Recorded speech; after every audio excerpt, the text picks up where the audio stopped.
अगर कोई भक्त अपने जीवन में अनंत गुण ना धारण करके केवल भक्तों की माला धारण कर ले चित्त में, उसके भाव निश्चित ठाकुर जी सुनेंगे इस भाव से, ये भक्तमाली है। आपके गोविंद देव जी, इनके तो कान ही ऐसे ऐसे बड़े बड़े कान आगे करके और बैठे रहते हैं, सुनने के लिए बैठे। यहां से जाने के बाद हम भी जाते हैं तो आज पूरी बताते हैं। आज चैतन्य महाप्रभु का प्राकट्य हुआ, आज श्री हमारे रामानुज प्रभु का प्राकट्य हुआ, आज कथा में ये उत्सव हुआ। जल्दी जल्दी सूची सुना देते हैं ठाकुर जी को। ठाकुर जी बड़े प्रेम से सुनते हैं। उस समय इतने सारे लोग कुछ बोल रहे होते हैं, पर सबसे ज्यादा ठाकुर जी उसी को सुनते हैं जो भक्तमाल के विषय में बोल रहा होता है। इतना ठाकुर जी को भक्तमाल प्रिय है। परसों हम कथा करके दर्शन करने गए तो ठाकुर जी का जो पटका था वो श्री जी ने यूं पकड़ रखो कि अब ना भागें। कल हम जब दर्शन करने गए तो क्या देखा, यहाँ ते श्री जी ने भी पकड़ रखो और यहाँ ते गैया ने भी पकड़ रखो। पीछे गैया खड़ी रहे ना, वहां ने पकड़ रखो है कि कहीं ये भक्तमाली इनको देख करके दौड़न नहीं लगे। ठाकुर जी को अपनी भक्तों की कथा इतनी प्रिय है। हमें लगता है कि श्री चैतन्य महाप्रभु के भावावेश का अनुभव करने के बाद ही ठाकुर जी को भक्तमाल से इतना प्रेम हुआ होगा। जब चैतन्य महाप्रभु, ये बात हृदय से निकलने मत दीजिएगा पूरे चरित्र सुनते समय, कि श्री चैतन्य महाप्रभु श्री कृष्ण हैं और श्री कृष्ण अपनी ही प्रेम लक्षणा भक्ति, अपने स्वरूप, अपने माधुर्य का ही अनुभव करने के लिए आए हैं। भाई कुर्सी इनकी जरूरत है का? आगे धर दो, सब ऐसे ही बैठ जाएंगे, कोई जरूरत नहीं। पूतना आई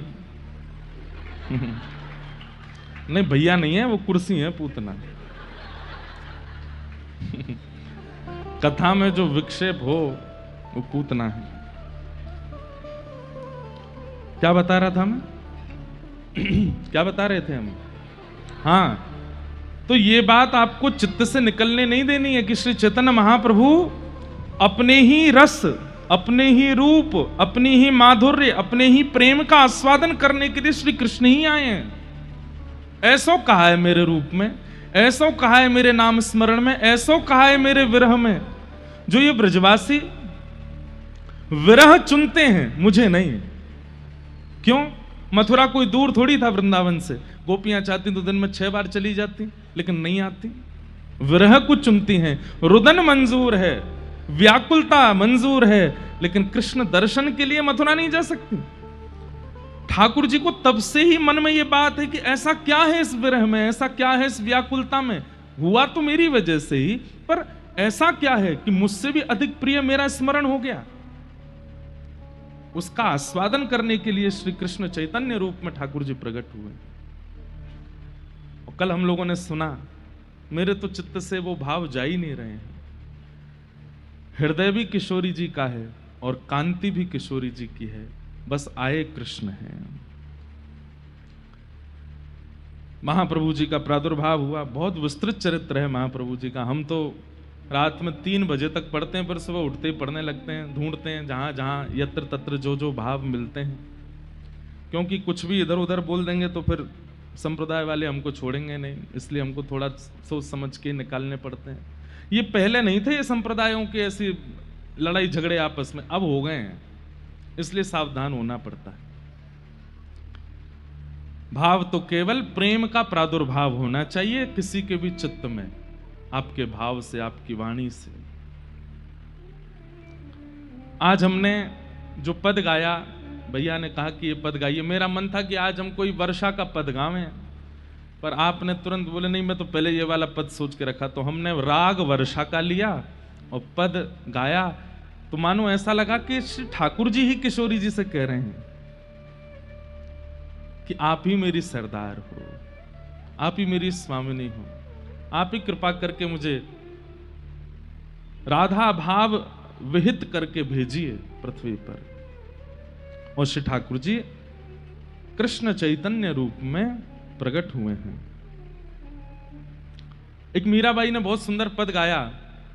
अभी हमारा ऐसा भाव है कि अगर आज जहां तक पहुंचेगी, फिर आगे का चरित्र, पहले तो मन में सोचा कि फिर क्या करें, श्रीमद् वल्लभाचार्य जी का चरित्र भी कहना। तो फिर मन में ऐसा भाव आया कि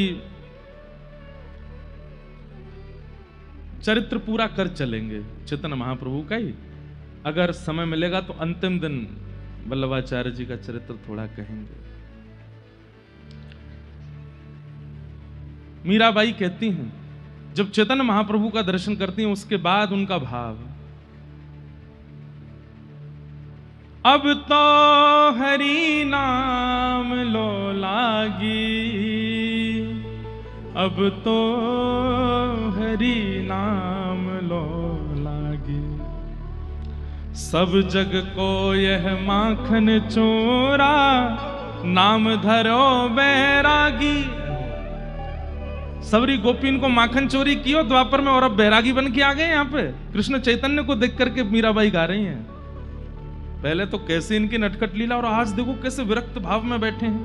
और कहां छोड़ी वह मोहन मुरली, कहां छोड़ी सब गोपी, मूड मुड़ाए डोर कटी बांधी, माथे मोहन टोपी, अब तो हरि नाम लो लागी।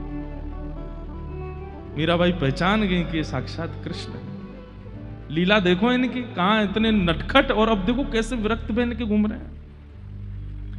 मात जसोमती माखन कारण, बांध्यो जाके पांव, श्याम किशोर भय नव गौरा, चैतन्य जाको नाम, अब तो हरि नाम लो लागे।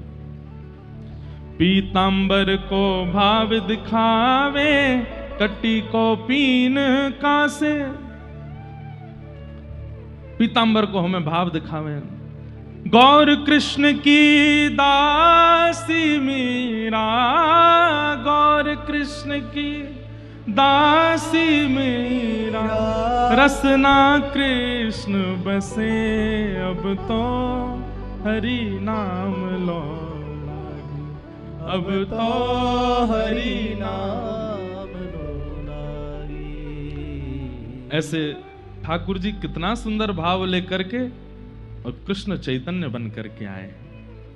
कल हम लोगों ने आचार्य वाणी से बधाई भी गाई थी। अब ये देखो सरस माधुरी कुंज को, सरस कुंज को देखिए आप लोग, यहां सारे आचार्यों की बधाई मनाई जाती है। यहां पर संप्रदायवाद नहीं चलता। अरे हम लोग सबसे पहली बात तो मानव एक नहीं बन पा रहे, पर उसमें भी हिंदू एक नहीं बन पा रहे, उसमें भी जातियों में इतने बटे हुए, और अब ये और नया आ गया है कि संप्रदायों में और बढ़ गए कि ये बड़े वाले हैं, ये छोटे वाले हैं, ये सहचरी वाले हैं, ये मंजरी वाले हैं, ये पार्षद वाले हैं। क्यों कर रहे हैं हम लोग ये सब? कहाँ सब कह रहे हैं एक हो जाओ, एक हो जाओ, और हम भक्तों में भी ये विभाजन चल रहा है कि ये अलग है, ये अलग है। हमारे मंच से हमारी कथा सुनने वाले सबको पता है, हमने किसी संप्रदाय को कभी भी ये नहीं कहा कि ये उचित नहीं है। हमें लगता है कि इसीलिए हमारा सरस कुंज से पुराना नाता है, क्योंकि यहां भी आचार्य चरण सारे संप्रदायों को प्रणाम करते हैं। अरे भैया, अब हलवाई की दुकान पर अनेक प्रकार के मिष्ठान बने हैं, अपनी जिह्वा को जिससे सुख मिले वो पान करो। अब इसमें ये थोड़ी है कि कलाकंद ज्यादा बढ़िया है, रसगुल्ला ज्यादा बढ़िया। ठीक है, कभी कभी एक बढ़िया ज्यादा होती है, पर फिर भी कभी कभी बदलते रहना चाहिए। कई लोग होते हैं उनको एक ही चीज बढ़िया लगती है, वो खुद भी बोरिंग होते हैं, उनके संग वाले भी बोरिंग होते हैं। गलत मत लेना ना भैया, कान पकड़ के क्षमा। मतलब उनको रसगुल्ला ही खिलाते रहो, बस रसगुल्ला ही रसगुल्ला चाहिए, रसगुल्ला। अरे भाई, कलाकंद चक्के तो देखो, घेवर खाके तो देखो, रसमलाई देखो तो सही कैसी बनी है। नहीं नहीं, हमको तो बस रसगुल्ला दे दो। और फिर वो जान भी नहीं पाते कि इन सब मिष्ठानों का स्वाद कैसा। इसलिए सब आचार्यों को प्रणाम करो, सबके भाव सुनो, सब में आनंदित हो जाओ। चैतन्य महाप्रभु प्रकट हुए और सच्ची माता के पूज्य पिताजी आए और आकर के लाला का नक्षत्र आदि देख करके नाम रखा विश्वंभर। क्या नाम रखा? विश्वंभर नाम रखा। लेकिन विश्वंभर तो नाम हुआ, लेकिन आपका जब जन्म हुआ था तब वहां नीम का वृक्ष था, और जब तक नामकरण नहीं हुआ तब तक माताएं बहनें कुछ ना कुछ नाम रख ही देती हैं बालक का। इसलिए नीम वृक्ष के पास जन्म हुआ तो सब गांव के लोग आपको निमाई कह करके पुकारने लगे, और आपका बाल्य भाव में नाम निमाई हो गया। तो निमाई भी नाम है, विश्वंभर भी नाम है, लेकिन आप इतने गोरे थे इसलिए सब लोग आपको गौरांग कहते थे। गोरा अंग जिसका है वो गौरांग। गौर भी कहते, गौरांग भी कहते, गौरचंद्र भी कहते, क्योंकि जब इनका जन्म हुआ तब पूर्णिमा थी। अरे हमारे आचार्य चरण गौड़िया वैष्णव परंपरा के तो लिखते हैं, बंगला भाषा में है, मैं इसलिए अब ये कभी चैतन्य चरित्र अगर आप गौड़ियाओं से सुनेंगे तो बंगला भाषा के वो उनकी जो श्लोक भाव होते हैं वो सुनाएंगे भी तो और आनंद आएगा। हमसे बोलनी नहीं आती इतने। वे कहते हैं कि जब गौरचंद्र प्रकट हुए तो ग्रहण क्यों पड़ा? बोले चंद्रमा ने इसलिए स्वयं को राहु की ओट में छुपा लिया। बोले जब एक चंद्र पृथ्वी पर आ गए तो मेरा क्या काम? जब एक चंद्र का प्रादुर्भाव हो ही गया है तो फिर हम किसका? इसलिए ग्रहण पड़ा। अब वो संसार के लिए ग्रहण था, लेकिन अंतरंग भाव तो ये था। इसलिए कोई गौर कहता है, कोई गौरांग कहता है, कोई गौरचंद्र कहता है, कोई गौर हरि कहता है। ऐसे हमारे चैतन्य निमाई, आपने 10 दिन तक मैया का दुग्धपान नहीं किया। कथा सुनिएगा, 10 दिन तक दुग्धपान नहीं किया। खूब प्रयास किए, खूब हंसते हैं, खेलते हैं, देखते हैं, लेकिन दुग्धपान नहीं। अब बालक दुग्धपान ना करे कैसे हो? तब अद्वैताचार्य जी, जिनका कल हम लोग सुन रहे थे, जिन्होंने 1.25 लाख तुलसी रोज चढ़ाते थे गंगा जी में, उनको बुलवाया गया। बोले कि एक बड़ी पीड़ा है। बोले बालक दूध नहीं पीता। तो श्री अद्वैताचार्य जी गोद में लेकर के बैठे हैं, तो मानसी में ही कृष्ण चैतन्य चित्त में गए और चित्त में जाकर के बोले, हे श्री अद्वैताचार्य जी क्या बात है? बोले कि आप दुग्धपान क्यों नहीं कर रहे हो? तो ठाकुर कृष्ण चैतन्य बोलते हैं, मैं नाम प्रचार करने के लिए और कृष्ण प्रेम लक्षणा भक्ति प्रचार के लिए आया हूं। बोले तो आपने हमारी माताजी को मंत्र दीक्षा तो प्रदान कर दी, पर नाम दीक्षा नहीं दी अभी। पहले इनको नाम सुनाओ, और जब इनके चित्त में नाम जाएगा और वह नाम जाकर के इनके चित्त को, इनके वक्ष को पवित्र करेगा, तब हम उसका पान करेंगे। तब नाम दीक्षा प्रदान की, हरे कृष्ण कृष्ण कृष्ण हरे हरे, हरे राम राम राम हरे हरे। और उसके बाद श्री गौरांग दुग्धपान करते हैं। दुनिया के बच्चों को खेल खिलौना दिए जाते हैं तब वो खेलते हैं, लेकिन गौरांग तो केवल हरि बोल हरि बोल हरि बोल। कोई बोल दे, कितने भी रो रहे हों, कितने भी सो रहे हों, कितने भी किसी कार्य में किसी की गोद में हो, दूर कोई गोद में लेकर के आपको लेके नाच रहा है, लेकिन तभी कोई इधर की तरफ से चिल्ला दे हरि बोल, तुरंत आप मुड़ करके देखने लगते हैं और हरि बोल नाम सुनते ही आपके मुख में प्रसन्नता आ जाती है।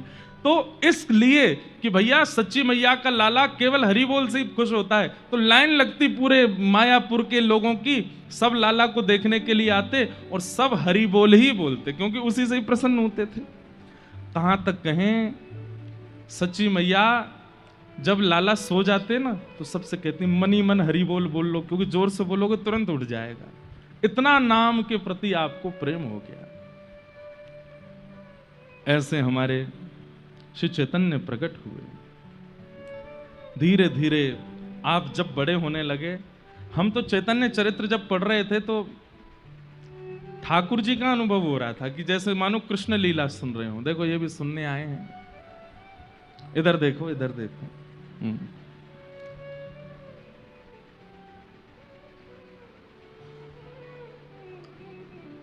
वो सुनने आए हैं, हमें देखते रहो आप बस चुपचाप।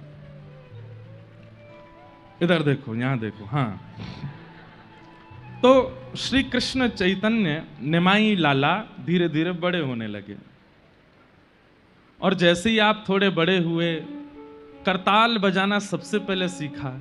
जैसे हमारे श्री ठाकुर जी ने प्रकट होने के बाद सबसे पहला शब्द अपने मुख से क्या बोला? गैया। ऐसे ही श्री निमाई लाला ने सबसे पहला शब्द हरि बोल, सबसे तुतला के बोलते हैं हली बोल, सबसे पहले हरि बोल शब्द का उच्चारण किया है मुख से। और महाराज जी कम ऊधमी नहीं है, ठाकुर जी से दुगुना ही ऊधमी है। ठाकुर जी तो आए हैं, श्री राधा भाव तो बाद में प्रकट होगा, पहले कृष्ण भाव को तो प्रकट कर लें। इतना ऊधम मचाया है श्री निमाई लाला ने, हम तो पढ़ के इतने आनंदित हुए, देख करके इतना सुख मिला। तो माता और पिताजी को कभी कभी कई अद्भुत अनुभव होते थे। पहला अनुभव, पुष्प की सुगंधी आने लगती थी अनायास ही घर में, आसपास कोई वृक्ष नहीं है, कोई पौधा नहीं है, कोई पुष्प नहीं है, फिर कहां से सुगंधी आती। कभी चंदन की सुगंधी आने लगती, कभी कभी ऐसा लगता कि कोई वीणा बजा रहा है, कोई वंशी बजा रहा है, कोई मधुर तान छेड़ रहा है, कोई आलाप लगा के गा रहा है, ऐसी सुंदर ध्वनि आती। आप दोनों जाकर के बाहर देखते तो कोई नहीं दिखाई देता। और एक दिन तो आश्चर्य हुआ, जैसे ही निमाई लाला 1 वर्ष के आसपास के भय, मैया उंगली पकड़वा करके जैसे ही चलाना शुरू करती है और धीरे धीरे आप जैसे ही चलने लगे तो मैया की उंगली छोड़ करके जब स्वयं संभल करके चलने लगे तो मैया क्या सुनती है कि ये पग धरते हैं और बिना पायल की छम छम छम आवाज आती है, नूपुरों की ध्वनि सुनाई देती है। और जैसे ही इनको उठा लेती हैं तो वो ध्वनि बंद हो जाती है, फिर छोड़ती हैं तो फिर ध्वनि नहीं आती। ये सारे अनुभव सच्ची मैया को हो रहे हैं। बिना पायल के ध्वनि आना, बिना वृक्षों के, बिना चंदन के, बिना पुष्पों के सुगंधी आना, बिना वाद्यों के ध्वनि सुनाई देना। रूप, रस, स्पर्श, गंध और शब्द, ये 5 इंद्रियों को सबसे पहले अनुभव होता है ठाकुर जी का। बहुत ध्यान से सुनिएगा, सबसे पहला अनुभव किसका होगा? अगर ठाकुर जी आपके समीप आएगा सबसे पहले किसको पता चलेगा? बताओ, किसको पता चलेगा? नासिका, सबसे पहले सुगंधी आवेगी। और दूसरा अनुभव किसको होगा? त्वचा। जैसे कई बार अनुकूल हवा नहीं होती, लेकिन जैसे ही ठाकुर जी आसपास होंगे ना तो वायु में कुछ ऐसा आकर्षण होगा कि बस आपको खड़े रहने में सुख मिलेगा। अरे कहां तक गए? जिस समय ठाकुर जी आसपास होंगे और उस समय की वायु अगर आपका स्पर्श कर रही होगी, कोई व्यक्ति आपको मार भी रहा होगा तो आपको पीड़ा नहीं होगी, क्योंकि वायु ही इतना सुख दे रही होगी। दूसरा अनुभव त्वचा को होगा। तीसरा अनुभव कानों को होगा। कोई सामने वाला तीव्र वेग से भी बोल रहा होगा ना, अभद्र, आपको यही लगेगा कि ये तो वायलेंस ही बजा रहा है, मोते हैं कैसे या कि सितार से निकल रहे। आहा, कभी संतों को देखा हमारे ब्रज में, ऐसे कैसे अद्भुत संत हैं, कई लोग उनके साथ कितना बुरा व्यवहार कर देते हैं, लेकिन फिर भी वो भैया ठीक है कोई बात नहीं, अरे आपको इसमें दोष नहीं दिखा, अरे कोई बात नहीं, जग को जीव है। कितना भी बुरा बोल दो उनसे, उनको बुरा ही नहीं लगता। क्यों नहीं लगता? ठाकुर जी के उपस्थिति का ये प्रमाण है कि शब्द बड़े ही कर्कश हैं लेकिन आपको मधुर ही लगते हैं और आपके चित्त को उससे वेदना नहीं होती। रूप, सुगंधी, स्पर्श, शब्द, और फिर चौथा अनुभव होगा नेत्रों को, दर्शन। फिर जो दिखेगा, जित देखूं उतित श्याममयी है, सब अच्छे अच्छे ही लगेंगे, चाहे कितनों घोर नास्तिक आ जाए वहां में गुण दिखेगा। और फिर अंतिम रस जो है ये देने में ठाकुर जी विलंब कराते हैं, और ये रस क्या है? अधरामृत। ये इतनी तीव्रता से नहीं मिलता, इसके लिए थोड़ा प्रतीक्षा करनी पड़ती है, तब ठाकुर जी ये रस देते हैं। सच्ची माता को और श्री जगन्नाथ मिश्र जी को सारे अनुभव हो रहे हैं, सब में गुण दिख रहे हैं, सब जगह ध्वनि सुनाई दे रही है, सब जगह सुगंधी आ रही है, और सब जगह त्वचा को अद्भुत अनुभव हो रहा है, क्योंकि लाला के आने से ये सब अनुकूल हो गया है। एक दिन आप आंगन में बैठे थे, तभी एक सर्प आया, और गांव का वो सर्प भीतर आकर के जैसे ही बैठा, मैया अपने काम में लगी थी, पिताजी कहीं बाहर गए थे, सर्प आया, आगे आकर के फन फैला करके बैठा। थोड़ी देर तो निमाई लाला उसको देखने लगे, थोड़ी देर उसको ऐसे पकड़े, वो फिर फन मारे, कभी इधर हो कभी इधर हो। इतने में ही आपको भावावेश आ गया, बोले अच्छा हे शेषनाग हमसे भाग रहे हो, चलो कुंडली मारो। सर्प ने तुरंत कुंडली मारी और निमाई लाला उस पर ऐसे जाकर के लेट गए। तुरंत भावावेश आ गया कि हम तो ठाकुर जी हैं, ये तो हमारी शयन सैया है, और ऐसे लेटे ही नहीं है, उस पर सो गए। बहुत दिनों बाद हमारो बिस्तर मिलो है, सो जाए नहीं। जैसे कोई लोग बहुत बात घूमते रहते हैं ना, नए नए बेड मिलते हैं तो नींद नहीं आती, अपने घर की याद करते हैं हमारे घर का बिस्तर कब मिलेगा। तो आज मानो ठाकुर जी को सर्प मिले तो ठाकुर जी बोले आजा भैया कुंडली मार ले। तो जैसे ही लेटे बोले हाँ ये हमारा बिस्तर है, उस पर चैन से प्रेम से सो गए। इतनी में सची मैया आई। सची मैया को जैसे सर्प ने देखा, मैया ने ये दृश्य देखा, उनके हाथ से तो थाल छूट गया। थाल की जोर की आवाज हुई, सर्प तो वहां से भागा। लेकिन निमाई लाला प्रेम से मैया आकर के देखे कहीं दस्त तो नहीं गया, कोई पीड़ा तो नहीं, पर वो तो बिल्कुल आनंद में है। मतलब आपको चैतन्य चरित्र में एक चीज का अनुभव होगा, ये भक्त भी हैं, ये भगवान भी हैं और ये विरही भी हैं, तीनों।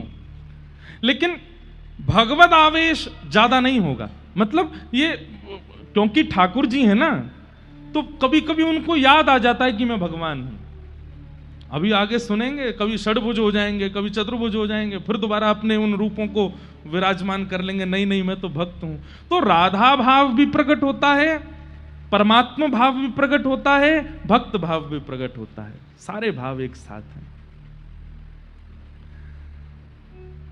जैसे ही आप थोड़े से बड़े हुए, आपके ऊधम शुरू हो गए।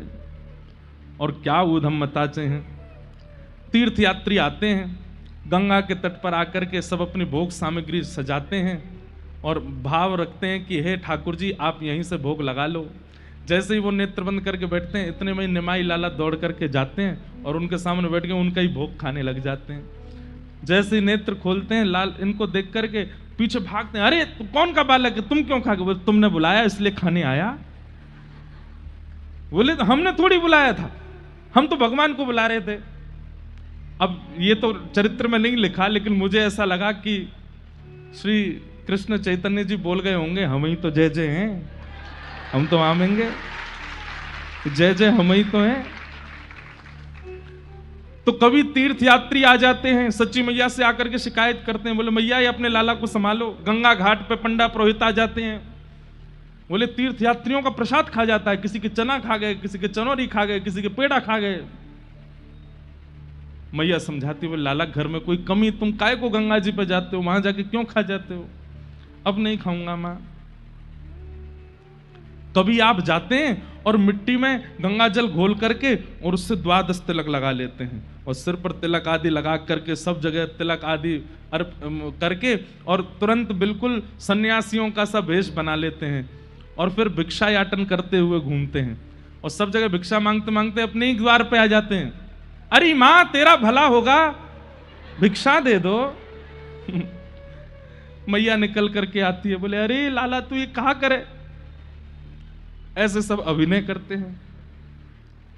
कभी मटकी उठा लेते हैं और मटकी उठा करके दोनों तरफ से मटकी बजाते हैं और फिर खूब प्रेम से कीर्तन करते हैं। आपके भी कई सारे सखा हो गए, उन सखाओं को लेकर के खूब आनंद से आप कीर्तन। आज हमने कीर्तन और बनाया, सुना है,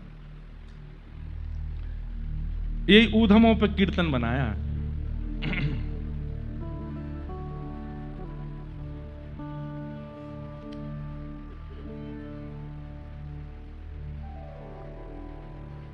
सच्ची माता आंगन में नाचे गौरांग, सच्ची माता आंगन में नाचे गौरांग, सच्ची माता आंगन में नाचे गौरांग, सच्ची माता आंगन में हाँ हाँ नाचे नाचे नाचे नाचे नाचे गौरांग, नाचे नाचे नाचे नाचे नाचे नाचे नाचे नाचे नाच गौरांग,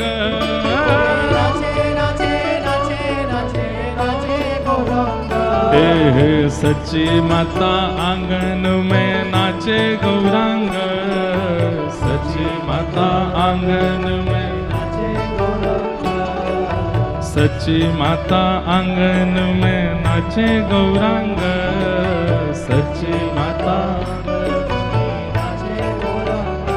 हे माटी अंग लगा के भिक्षा करे गौरांग, माटी अंग लगा के भिक्षा करे गौरांग, हे माटी अंग लगा के भिक्षा करे गौरांग,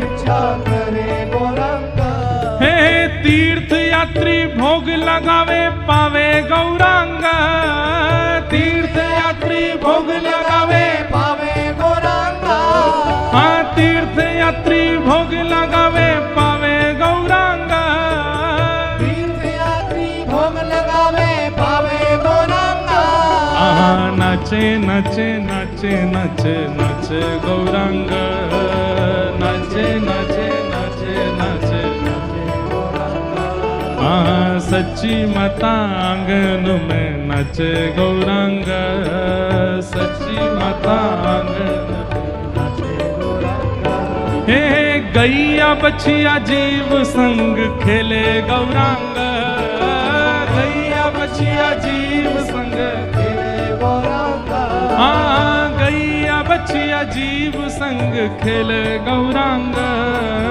गैया बछिया जीव संग खेले गौरांग, हे हरि हरि बोल बोले हरि गौरांग, हरि हरि हरि बोले हरि गौरांग, हाँ हरि हरि बोल बोले हरि गौरांग, हरि हरि हरि बोल हरि गौरांग, नाचे नाचे नाचे नाचे नाचे गौरांग, नाचे नाचे नाचे नाचे नाचे गौरांग, हे नाचे नाचे नाचे नाचे नाचे गौरांग, नाचे नाचे नाचे नाचे नाचे गौरांग, हे सच्ची माता आंगन में नाचे गौरांग, हे सच्ची माता आंगन में नाचे गौरांग, हे सच्ची माता आंगन में नाचे गौरांग, सच्ची माता आंगन में नाचे गाइए गौरांग, ओ नाचे नाचे नाचे नाचे नाचे गौरांग, नाचे नाचे नाचे नाचे नाचे गौरांग, नाचे नाचे नाचे नाचे नाचे गौरांग, नाचे नाचे नाचे नाचे नाचे गौरांग, हरि बोल हरि बोल हरि बोल हरि बोल, हरि बोल हरि बोल हरि बोल, हरि बोल, हे हरि बोल हरि बोल हे हरि बोल, हरि बोल, हे हरि बोल हरि बोल हरि बोल, हरि बोल, ओ नाचे नाचे नाचे नाचे नाचे गौरांग, नाचे नाचे नाचे नाचे नाचे गौरांग, हे हरि हरि बोल बोले हरि गौरांग, हरि हरि बोल बोले गौरांग, हाँ हरि हरि बोल बोले हरि गौरांग, हरि हरि बोल बोले हरि गौरांग, हाँ सच्ची माता आंगन में नाचे गौरांग, सच्ची माता आंगन में नाचे गौरांग, हे सच्ची माता आंगन में नाचे गौरांग, सच्ची माता जय बाबा नृत्य कर रहे हैं सामने, ऐसा लग रहा है कि गौर हरि ही नाच रहे हो, नाचे नाचे नाचे नाचे नाचे गौरांग, नाचे नाचे नाचे गौरांग, नाचे नाचे नाचे नाचे नाचे गौरांग, नाचे नाचे नाचे नाचे गाइए गौरांग, सच्ची माता आंगन में नाचे गौरांग, सच्ची माता आंगन में नाचे गौरांग, सच्ची माता आंगन में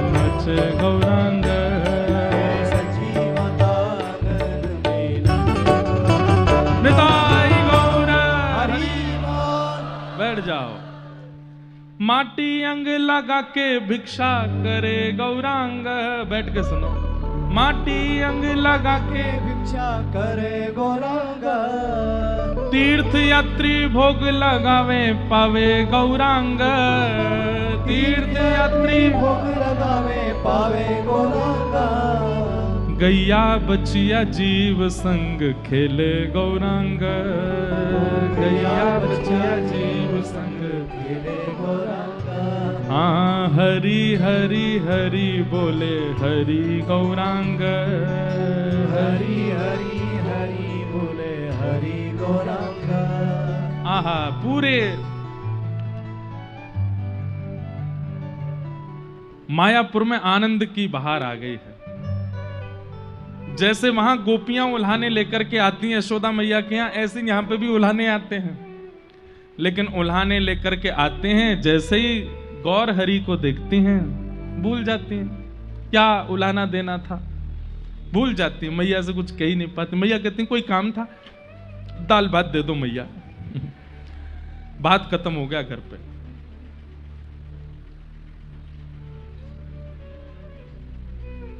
बताओ अब जो करना पड़ेगा हमें। नहीं नहीं आप लोगों के लिए है ये। RJ14UH8250 ये जिनकी गाड़ी है,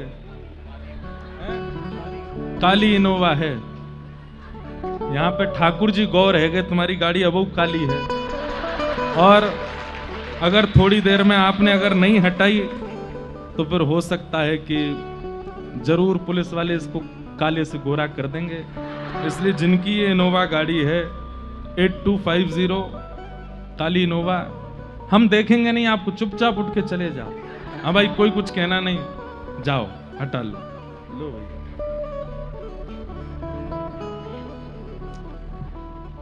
तो ऐसे निमाई लाला की गौर हरि की लीलाएं चल रही हैं। आपके बड़े भाई का नाम विश्वरूप जी, कल हम लोग सुन रहे थे। ये श्री बलराम जी के अवतार हैं, और ये बाद में सन्यास लेकर के जब जाएंगे तब यही श्री नित्यानंद महाप्रभु से मिलकर के उनमें ये दोनों एक ही हो जाते हैं। फिर श्री नित्यानंद महाप्रभु के रूप में श्री बलराम जी ठाकुर जी के साथ रहते हैं। तो आपके बड़े भाई विश्वरूप जी ये अद्वैताचार्य जी की पाठशाला में पढ़ते थे। गौर हरि अब थोड़े से बड़े हो गए तो माँ इनको भेजती थी, जाओ पाठशाला से बड़े भैया को बुला लाओ। तो ये अद्वैताचार्य प्रभु के यहाँ जाते थे, वही प्रभु जो इनको बुलाने के लिए इतनी प्रार्थना किए। अब ये जैसे ही द्वार पर जाते, छोटे से इनको देख करके श्री अद्वैत प्रभु के तो नेत्रों से आंसू आ जाते, हाथ पैरों में कंपन होने लग जाता कि मेरे प्रभु आए हैं। लेकिन ये आकर के प्रणाम नहीं करते थे अद्वैताचार्य जी को।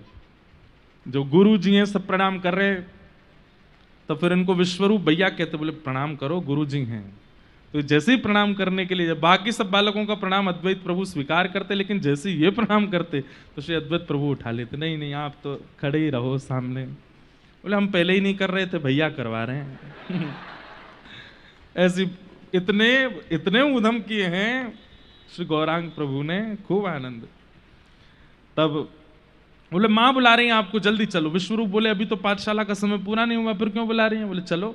घर जैसे ही गए तो वहां पे तो कई सारे लोग बैठे थे। विश्वरूप जी बोले माँ अभी पाठशाला पूरी नहीं हुई, आपने मुझे क्यों बुलाया? बोले अब तुम्हारी आयु हो गई है, अब तुम्हारे विवाह की चर्चा हम चला रहे हैं और तुम्हारा विवाह निश्चित करने का भाव है। विश्वरूप जी ने ये बात सुनी, आप माता पिता से बोले मुझे विवाह नहीं करना। अब ये सब ब्रह्म ज्ञान आदि लेकर के और ऐसे गुरु चरणों की आश्रित होकर के, मां ये नश्वर संसार में मुझे विवाह नहीं करना है। आप लोगों से मेरी प्रार्थना है, जिस कार्य को मैं कर ही नहीं सकता, जिसमें मेरा हृदय नहीं, उसमें जबरदस्ती करके मेरा और किसी अन्य का जीवन आप खराब मत कीजिए। माता पिता ने खूब समझाया, लेकिन आपने उनकी नहीं मानी। घर में तो बड़ा मातम जैसा होने लगा। मां रो रो के बेहाल हो गई। इसलिए पढ़ा लिखाया था कि तुम कल को सन्यास ले लो। बोले ये मां पढ़ाई लिखाई से सन्यास का भाव नहीं, जगत की वास्तविकता पहचान हो गई है इसलिए सन्यास की इच्छा है। और श्री विश्वरूप जी सन्यास लेकर के घर से चले गए, विवाह नहीं किए।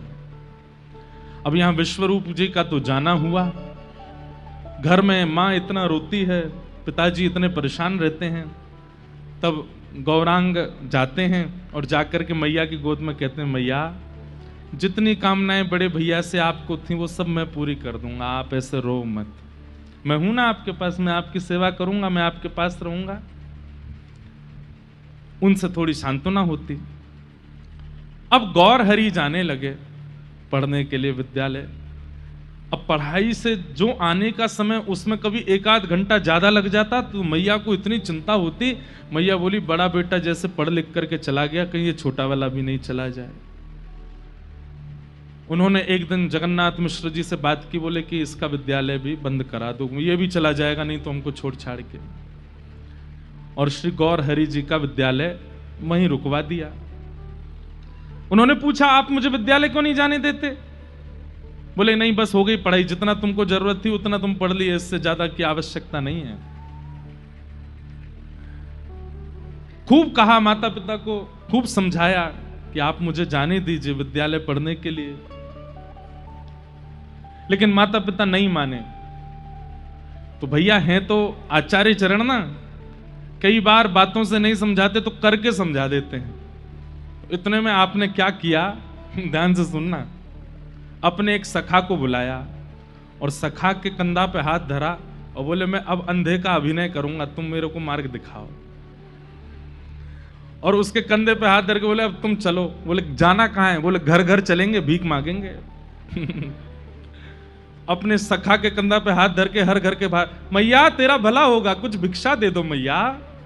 तो आकर के वो जैसी मैया देती, स्वयं गौर हरि तो अंधे का अभिनय करते हैं और अपने सखा, मैया मैं अंधा हूं, मुझ पर कृपा करके आपने दी, पर मेरी नेत्र तो इसके पास, इसको भी कुछ दे दो, उसको भी प्रदान करो। ऐसे पूरे गांव में सब जगह जाकर के भिक्षा मांगे और भिक्षा मांगते मांगते अपने ही घर पहुंच गए। अरे भगवान के नाम पे दे दो बेचारे गरीब ब्राह्मण आपके द्वार पर आए हैं, कुछ लेकर के आओ। सच्ची मैया ने जैसी आवाज सुनी तुरंत जगन्नाथ जी के पास गई, बोले कुछ दीजिए, भिक्षुक आए हैं द्वार पे, कुछ दे दें, ब्राह्मण हैं बेचारे। आप खूब सारा कुछ अन्न सामग्री आदि लेकर के बाहर आकर के देखा तो वो तो गौर हरि निमाई लाला है। आंख बंद करके वो कह रहे मैया भगवान के नाम पे दे दो, कुछ तो दो मैया। मैया ने आकर के, ए निमाई क्या करते हो ये, और ये क्या कर रहे हो, कौन सा अभिनय कर रहे हो? मैया ब्राह्मण भिक्षा कब मांगता है? बोले कब मांगता है? जब उसको अध्ययन से दूर कर दिया जाए।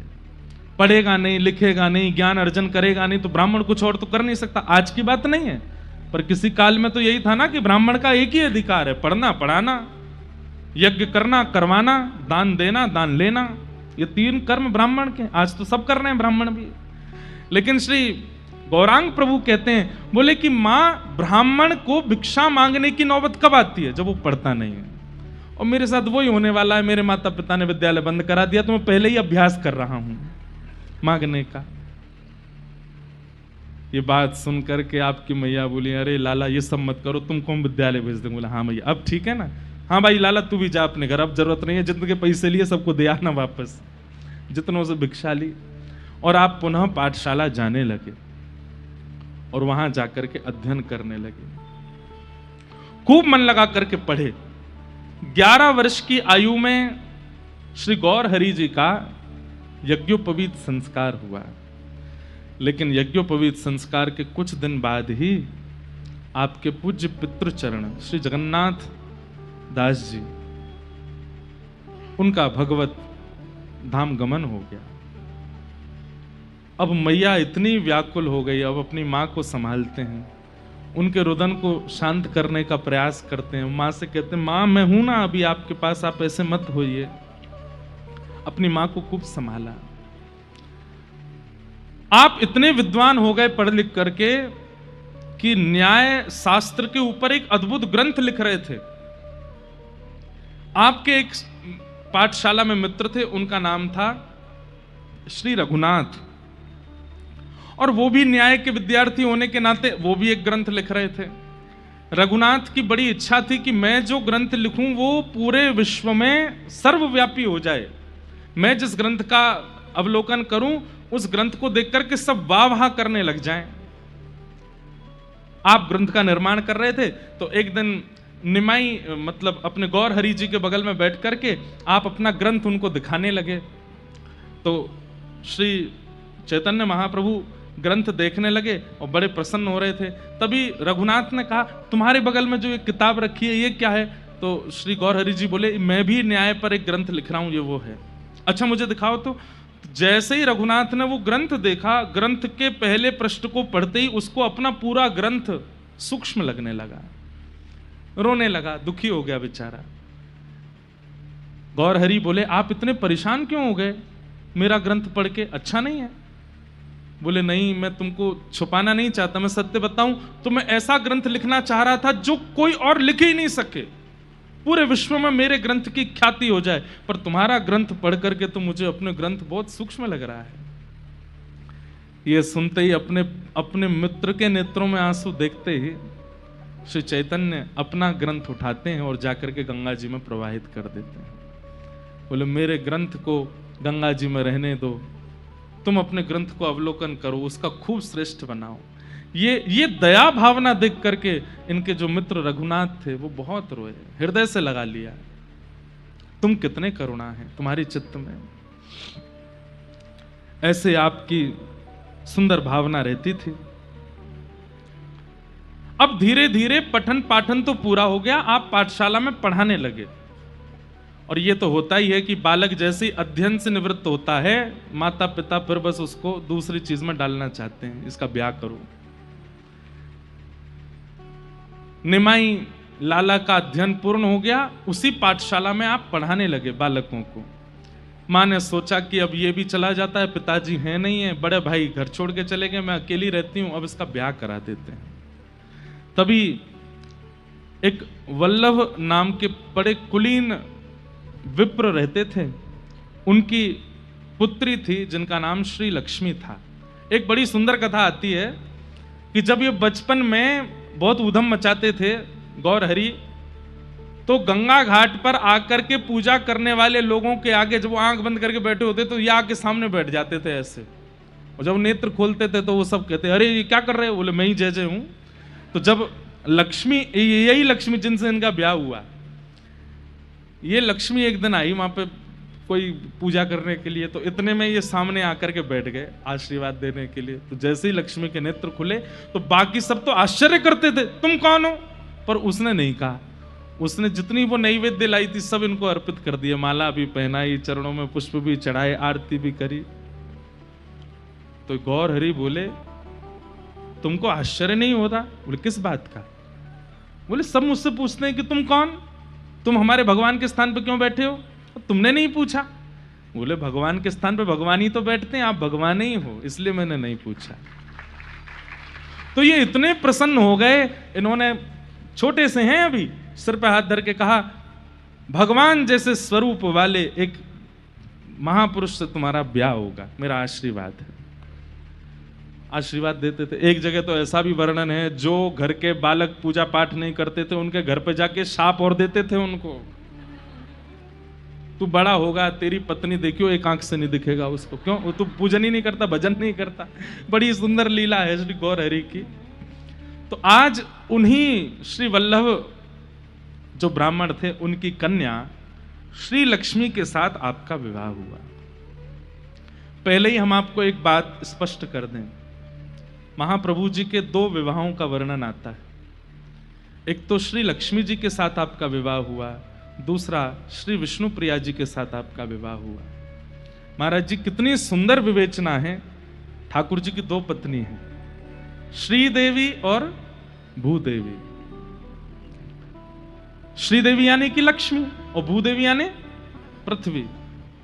तो पहले विवाह चैतन्य महाप्रभु का श्रीदेवी के साथ में हुआ, यानी कि लक्ष्मी के साथ में हुआ। फिर आगे आप लोग कथा सुनेंगे कि कुछ समय बाद उनका परम पद हो गया, इनकी पत्नी कुछ ही दिनों बाद उनका भगवत धाम गमन हो गया, और फिर इनके माता के कहने पर इन्होंने दूसरा विवाह किया, और दूसरा विवाह जिनके साथ किया वो थी विष्णुप्रिया जी। तो विष्णुप्रिया कौन है? भूदेवी। तो आचार्य चरण इतना सुंदर वर्णन करते हैं, बोले ठाकुर जी ने पहले श्रीदेवी से ब्याह किया, मानी लक्ष्मी से ब्याह किया, और जब ठाकुर जी को लगा कि अब हमारी सामान्य लीला विश्राम होगी, अब हमारी विरह लीला प्रकट होगी, और विरह लीला को श्रीदेवी संभाल नहीं पाएगी। विरह को वो ही संभाल सकता है जिसने पूर्व में संभाला होगा। श्री राधा रानी को, यशोदा जी को, व्रज की गोपियों को इस भूमि ने ही संभाला था।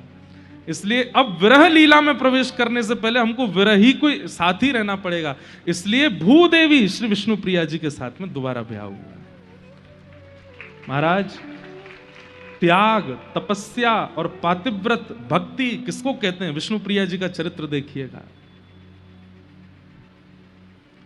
अब मुझे अभी वो भाव अभी शुरू करना नहीं है, जब आएगा तभी करूंगा। अद्भुत है।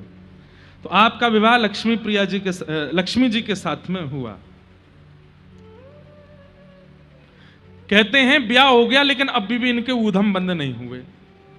दो लोगों से इनकी इतनी ऊधम चलते थे पूरे मायापुर में। एक तो एक पान बनाने वाला था और एक केले के कुछ वस्तु बेचने वाला था। इन दोनों को ये छेड़ते ही रहते थे, इनका ऊधम चलता ही रहता था। यहां तक लिखा है, हमारी भक्तमाल जी में हम पढ़ रहे थे, तो भक्तमाल जी में तो श्री टीकाकार वर्णन करते हैं कि जिस मार्ग से ये आते थे, दूर से इनको देखते हुए लोग बाग मार्ग बदल के चले जाते थे। क्यों? बोले बगल से निकलेंगे, कुछ ना कुछ करते हुए जाएंगे, सीधे नहीं जा सकते हैं। किसी का हाथ पकड़ लेंगे, किसी का कुर्ता फाड़ देंगे, किसी का कुछ कर देंगे। हैं इतने विद्वान, तो लोग बाग इनको देख करके प्रार्थना करते थे, हे प्रभु, आपने हमारे निमाई लाला को, गौर हरि को इतना बड़ा पंडित तो बना दिया, इसको थोड़ा थोड़ा इनको गंभीर भी बना दो। तब अद्वैताचार्य जी कहते थे ऐसा मत कहो। बोले क्यों? बोले जिस दिन ये गंभीर होंगे उस दिन पूरा विश्व गंभीर हो जाएगा। इसलिए इनका ये आनंद। अच्छा, एक चीज देखी गई है, आप शायद अनुभव करते हो, जो व्यक्ति बहुत हंसता खेलता है ना, बहुत आनंद में रहता है, सबके जिस सभा में जाता है खुश कर देता है सबको। किसी भी बात पर उसके पास में ऐसे शब्द होते हैं कि सब खुश हो जाएं, दूसरों को छेड़ता है, हंसाता है। उसके जीवन में एक समय तो आता है कि वो थोड़ा सा, उस समय दूसरों को भी पीड़ा होती कि इतना हंसता खेलता व्यक्ति इतना शांत क्यों हो गया।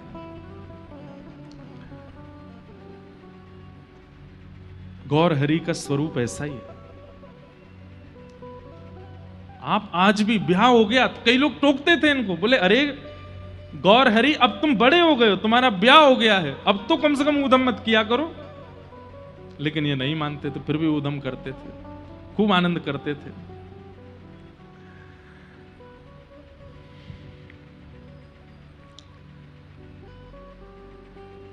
कुछ समय विवाह को पूर्ण हो गए और आपकी पत्नी श्री लक्ष्मी देवी जी का परम पद हो गया।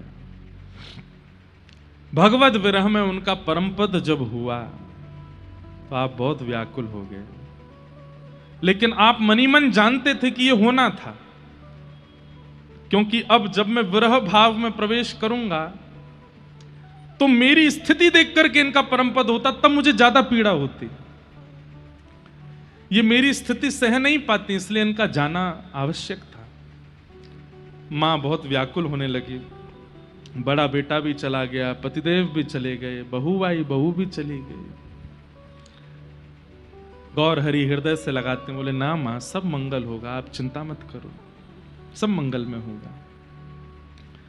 तभी मायापुर में एक सनातन मिश्र नाम के ब्राह्मण रहते थे, उनकी कन्या जिनका नाम था विष्णुप्रिया।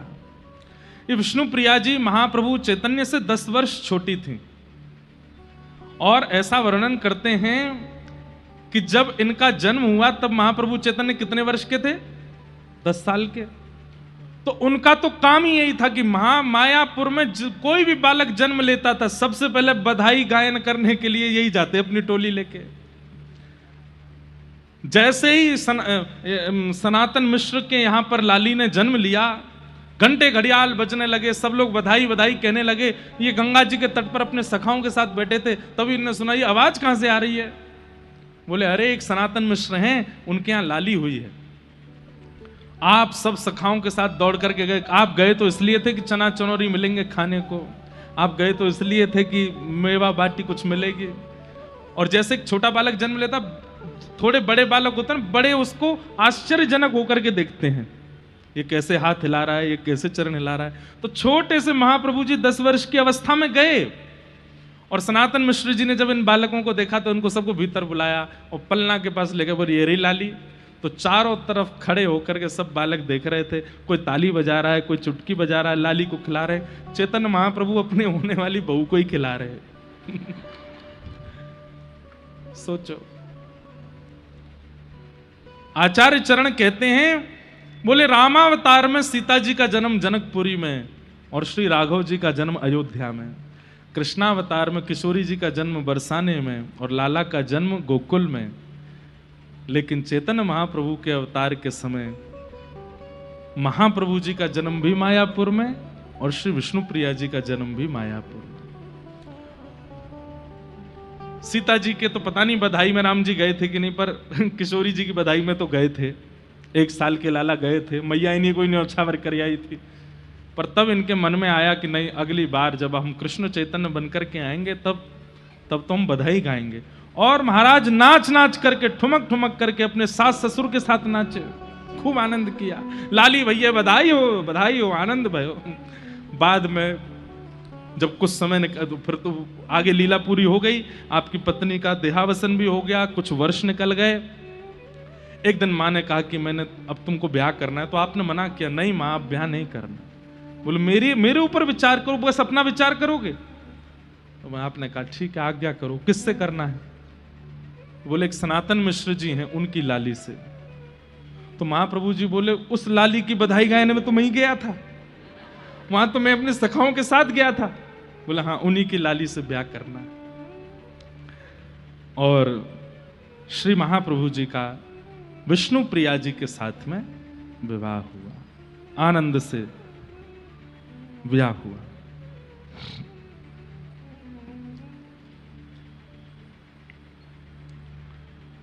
कुछ समय आप विवाह कार्यों में रहे, 3 महीने व्यतीत हो गए थे विवाह को, और तब आपके मन में आया कि मुझे पितृ कार्य पूर्णता के लिए अब गया जी जाना चाहिए। बहुत सावधानी से सुनिएगा। जैसे भगवान कृष्ण की लीला 3 भागों में बटी है, बाल लीला, फिर उसके बाद अपनी मथुरा लीला और फिर द्वारिका लीला, ऐसे ही श्री चैतन्य महाप्रभु की लीला भी 3 भागों में। तो अब बाल लीला और आनंद की लीला तो विश्राम हो रही है, अब यहां से विरह लीला प्रारंभ होगी। सर्वप्रथम आपको विरह आवेश कब हुआ? आपने अपनी माताजी से आज्ञा मांगी कि मां मुझे पितृ कार्य करने के लिए, पिंडदान आदि करने के लिए अब गया जी जाना है, आप आज्ञा दें। आप पाठशाला में पढ़ाते थे और पाठशाला में जितने बालक थे वो बालक भी इनके साथ जाने को तैयार थे। तब मां ने कहा कि आप अकेले मत जाओ, हो तो बालक ही आप और बड़े चंचल और हो, इतनी दूर जाओगे कैसे चलेगा? तो आप साथ में अपने मौसा जी को लेकर के जाओ, जो कि गुरु रूप भी थे, जिनका नाम था चंद्रशेखर जी। और आप अपने सब शिष्यों के साथ, चंद्रशेखर जी के साथ श्री गया जी की यात्रा पर निकले।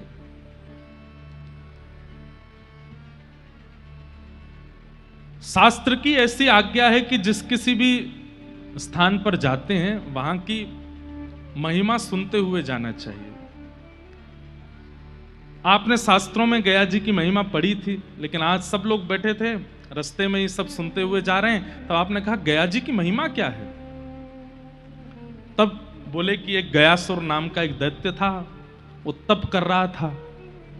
ध्यान से सुनिएगा, वो तप कर रहा था, इतना तप किया कि उसके तप से देवताओं को यह लगा कि भाई इंद्र प्रकट हो गए, ब्रह्मा प्रकट हो गए, देवता सब प्रकट होते जा रहे हैं। प्रकट होकर के वो जैसे आंख खोल करके देखता है, प्रणाम करता है और फिर से नेत्र बंद करके तप में बैठ जाता है, कुछ मांगता नहीं है। और तप का यह प्रभाव होता था कि वो जब कुछ मांगता नहीं था तो उसका शरीर बड़ा हो जाता था। इंद्र आदि देवताओं को कुछ समय बाद लगने लगा कहीं ऐसा तो नहीं है तप से इतना विशाल हो जाए कि एक दिन स्वर्ग पर चढ़ाई कर दे।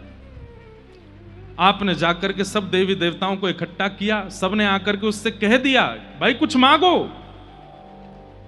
लेकिन वो यही कहता कि मुझे कुछ नहीं चाहिए, बस मैं तप करूंगा। अब तो देवताओं को और लगने लगा कि ये निश्चित ही हम लोगों पर आक्रमण करने के लिए कर रहा है। एक कथा याद आई, हमारे वृंदावन में एक महात्मा थे और ज्यादा पुरानी कथा नहीं है। उन्होंने दीक्षा ग्रहण करने के बाद अपने गुरुदेव से कहा कि गुरुदेव मुझे आज्ञा दीजिए, मैं क्या करूं। तो गुरुदेव ने कहा भांडीर वन चले जाओ। और भांडीर वन सबको पता है ना, भांडीर वन यमुना पार भांडीर वन जाओ और वहां जाकर के जो गुरु ने आपको हमने जो मंत्र दिया है इसका अखंड माला करो। बोले कब तक करें? और जब तक प्रिया प्रियतम प्रकट ना हो जाए तब तक करो। गुरु जी ने भी ऐसी आज्ञा दी, जो आज्ञा। चले गए और भांडीर वन में एक वृक्ष के नीचे बैठ करके युगल नाम का ऐसा कीर्तन किया, करते करते करते करते करते करते करते कितने महीने बीत गए। और जैसे ही महीने पूर्ण हुए प्रिया जी से देखा नहीं गया। ठाकुर जी से बोली चलो दर्शन देने। और श्री प्रिया प्रियतम दोनों युगल रूप धारण करके उनके सामने प्रकट हो गए। सिर पर हाथ फेरा तो नेत्र खुले, नेत्र खोल करके देखा तो साक्षात श्री प्रियालाल जी सामने खड़े हैं। आपने उनको दंडवत प्रणाम किया। अब हुआ क्या, प्रकट तो हो गए ठाकुर जी। अब प्रकट होकर उनका दर्शन कर रहे हैं। यहां श्री प्रियालाल जी मंद मंद मुस्का रहे हैं और वो बाबा सामने बैठ करके नेत्रों से अश्रु बहा रहे हैं, वो भी मुस्का रहे हैं। 1 घंटा हो गया। ठाकुर जी बोले श्री जी कहा विचार है? बोले ये कुछ कहें तो फिर आगे बात हो, कुछ बोल ही नहीं रहे। ठाकुर जी बोले बाबा कुछ बोले गो। क्या बोले? भैया आपने युगल मंत्र गाया, हम दोनों प्रकट हो गए, तुम बस प्रणाम करके बैठो, कुछ मांगना हो तो बताओ। तो आप करुण भाव से बोले गुरुदेव ने मांगने के लिए नहीं बोला था, गुरुदेव ने केवल कहा था कि प्रियालाल प्रकट हो जाएं तब तक तप करना है। आप प्रकट हो गए, मांगने की आज्ञा गुरुदेव ने नहीं दी थी। ये भाव सुनते ही श्री जी के नेत्र सजल हो गए। कैसी निष्ठा अपने गुरु में। हमें पता चल जाए कि उस पेड़ में भगवान है तो महाराज पेड़ को घर ले जाने तक की नौबत ले आएंगे हम।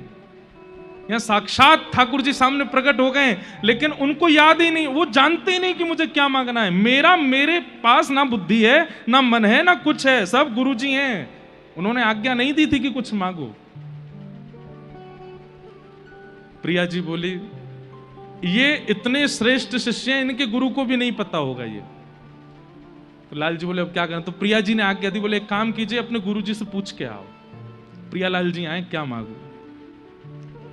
तो आप दौड़े दौड़े अपने गुरुदेव के पास गए। महीनों बाद गुरुजी ने देखा दाढ़ी बढ़ गई थी, जटाएं निकल आई थी, देख के पहचान भी नहीं पाए। कौन हो? बोले कि आपका शिष्य हूं, आपने आज्ञा दी थी भांडीर वन में। अरे मैंने कहा था प्रियालाल जी नहीं आए। बोले प्रियालाल जी आ गए। तो गुरुदेव सुन के आश्चर्य कर, प्रियालाल जी आ गए? हाँ, प्रतीक्षा कर रहे हैं भांडीर वन में और खड़े हैं। बोले क्यों? बोले प्रकट होकर के बोले मांगो।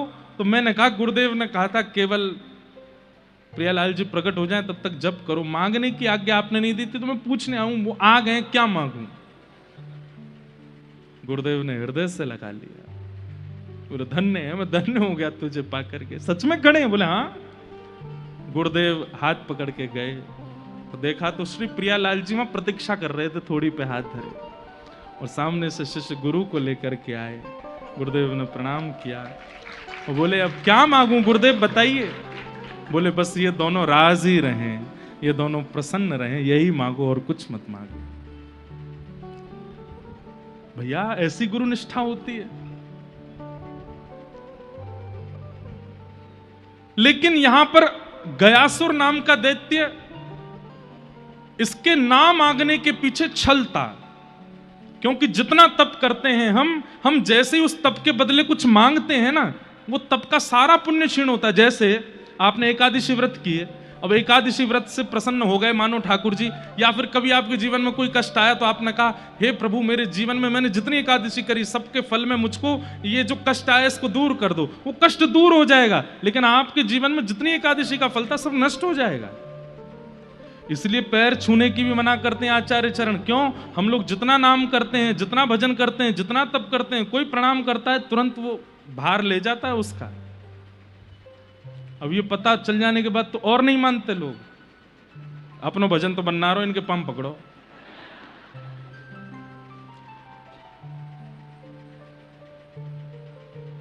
गयासुर ने भजन बंद नहीं किया, करता रहा करता रहा करता रहा।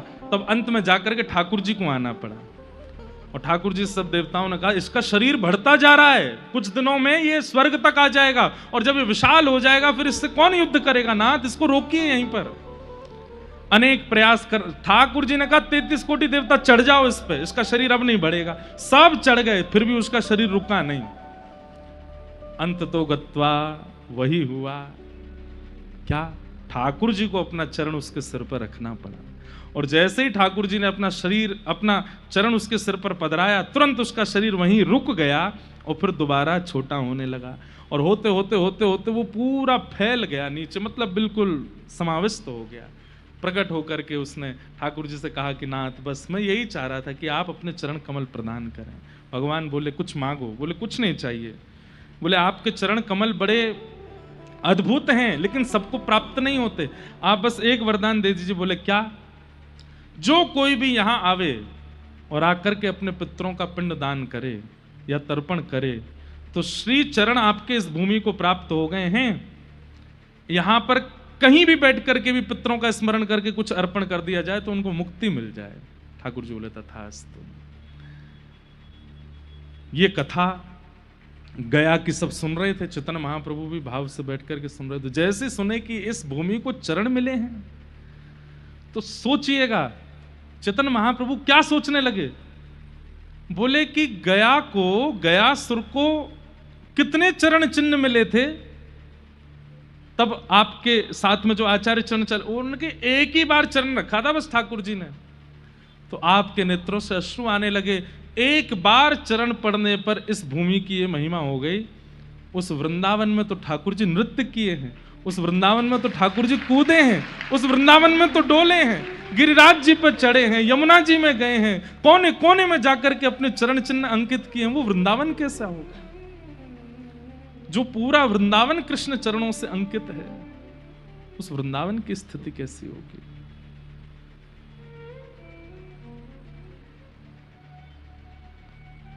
तभी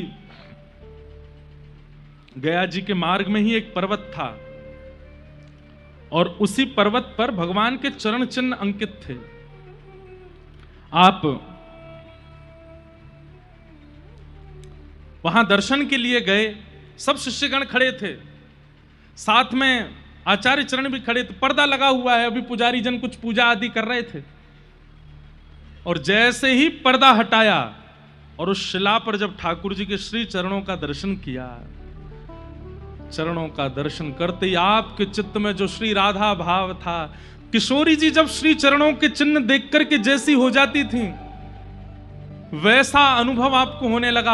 आपके श्री अंग के कंपायमान शुरू होने लगे, नेत्रों से अश्रु प्रवाह होने लगा और आप उन चरण चिन्हों को देख करके हे हरि हे हरि हे हरि हे हरि हे हरि हे हरि कह करके आनंदित हो गए। दौड़ करके गए और चरण चिन्ह को ले लेकर के कभी माथे से लगाएं, कभी अंग से लगावें। बंधुओं, ये पूरी लीला सुनिएगा आगे तक तो मन में ये विचार कीजिएगा, ये स्वयं कृष्ण ही चैतन्य बन करके आए हैं, बस भाव किशोरी जी का है। जब ठाकुर जी याचना कर रहे थे कि हे श्यामाजू अपना हृदय मुझको दे दीजिए, तब किशोरी जी कहती हैं हंस करके, सह नहीं पाओगे, ये तो मैं थी जो सह गई। ठाकुर जी बोले आप अभी मेरा बल जानते नहीं हो। किशोरी जी बोली मैं सब जानती हूं, मैं फिर भी कह रही हूं आप गिरिराज जी धारण कर सकते हो, आप कंस वध कर सकते हो, आप कुबलिया पीड़ हाथी को उठा सकते हो, लेकिन आपके प्रेम का विरह आप नहीं सहन कर पाओगे। ठाकुर जी बोले मैं कर लूंगा, एक बार दीजिए। तो आज पहली बार चरण दर्शन हुए हैं और चरण दर्शन करते इतने व्याकुल हो गए, विह्वल हो गए, दौड़ करके गए, जाकर के चरण चिन्ह अंकित अंक से भरने लगे। कहां है मेरे श्याम, कहां है मेरे मधुसूदन, कहां है मुरलीधर, कहां है, ढूंढने लगे। शरीर कंपायमान होने लगा, नेत्रों से अश्रु अविरल धारा गिरने लगी। नेत्र ऊपर को चढ़ गए और आप ढूंढते ढूंढते ढूंढते गिर पड़े।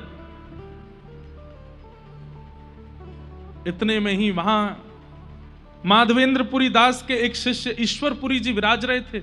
उन्होंने जब देखा कि कुछ कोलाहल हो रहा है, लोग चिल्ला रहे हैं, महाप्रभु जी की स्थिति को कोई देख नहीं पा रहा है, लोग दूर खड़े होकर के देख रहे हैं और सबके नेत्रों से अश्रु, शरीर पूरा लाल पड़ गया है, हड्डियां जो ये इनको जॉइंट्स बोलते हैं, जो जहां पकड़ होती है वहां से हड्डियां अलग हो गई हैं, विरह की चरम स्थिति प्रकट हो गई है।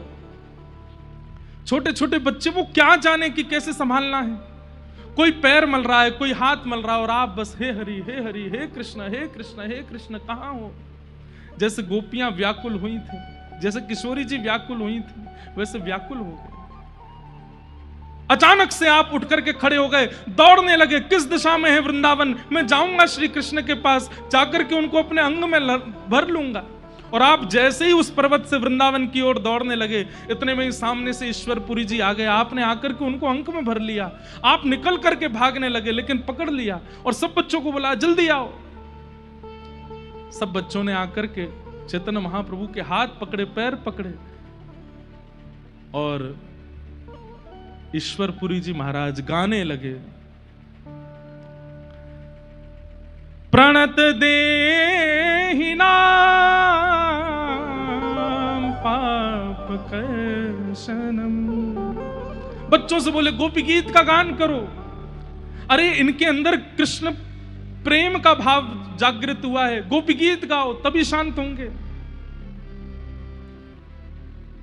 जयति तेधिकं जन्मना ब्रजः श्रयत इंदिरा सस्मदत्रहि दयित दृश्यतां दिक्षुतावक स्वयि धृता सब स्वां विचिन्वते। जब सब बालक मिलकर के गोपी गीत का गान करने लगे, आपका स्वर धीमे धीमे शांत हो गया और धीमे धीमे स्वर शांत हुआ और उन बालकों की स्वर लहरी में आप भी गाने लगे, एक विरहणी गोपी बन गए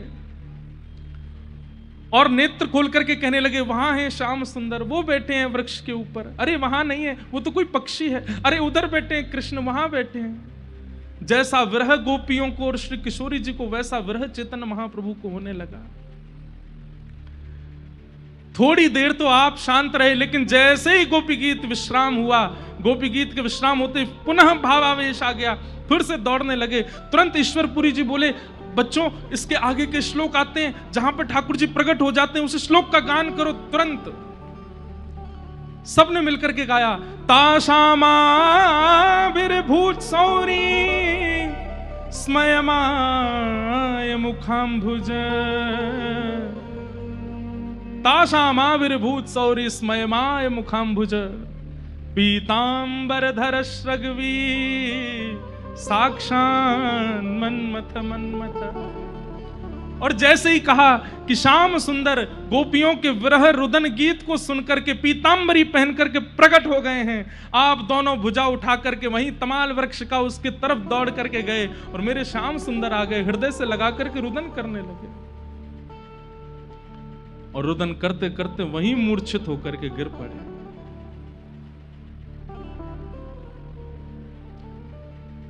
वहां खड़े जितने लोग सब स्तब्ध हैं, कोई समझ नहीं पा रहा है कि ये क्या हुआ है इनको।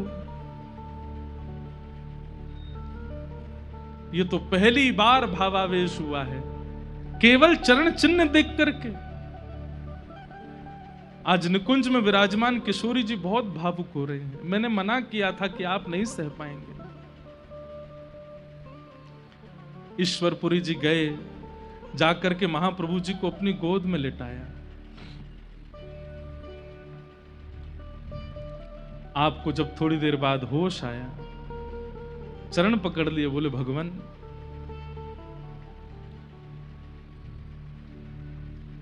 अब मुझे आप कृतार्थ कीजिए, मुझे दीक्षा प्रदान कीजिए, मुझे कृष्ण मंत्र दे दीजिए, मुझे अब एक सहारा दे दीजिए जिसके आश्रय में रह करके मैं कृष्ण को भजता रहूं। आप ही मेरे गुरु हैं, कृपा कीजिए। तब आपने कानों में कृष्ण मंत्र दिया, गोपाल मंत्र दिया और मंत्र देकर के आपको दीक्षित कर दिया। आप दोनों भुजा उठा करके वहीं नृत्य करने लगे, वहीं आनंदित होने लगे, वहीं भावावेश में आने लगे। मोहे तो भरोसो है तेरो री किशोरी राधे, मोहे तो भरोसो है तेरो री किशोरी राधे, मोहे तो भरोसो है तेरो री किशोरी राधे, मोहे तो भरोसो है तेरो री किशोरी राधे, मोहे तो भरोसो है तेरो री किशोरी राधे, मोहे तो भरोसो है तेरो री किशोरी राधे, मोहे तो भरोसो है तेरो रे किशोरी राधे, मोहे तो भरोसो है तेरो री किशोरी राधे। श्री कृष्ण चैतन्य राधा भाव का अनुभव करने आए हैं, गोपियों के भाव का अनुभव करने आए हैं और आज अपने चित्त में विचार कर रहे हैं।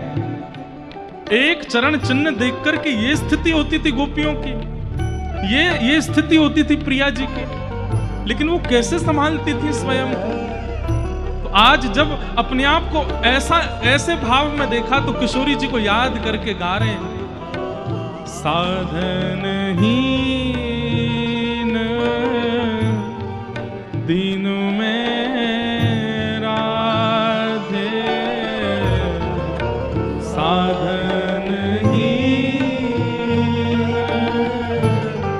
दीन राधे, साधनहीन दीन में राधे,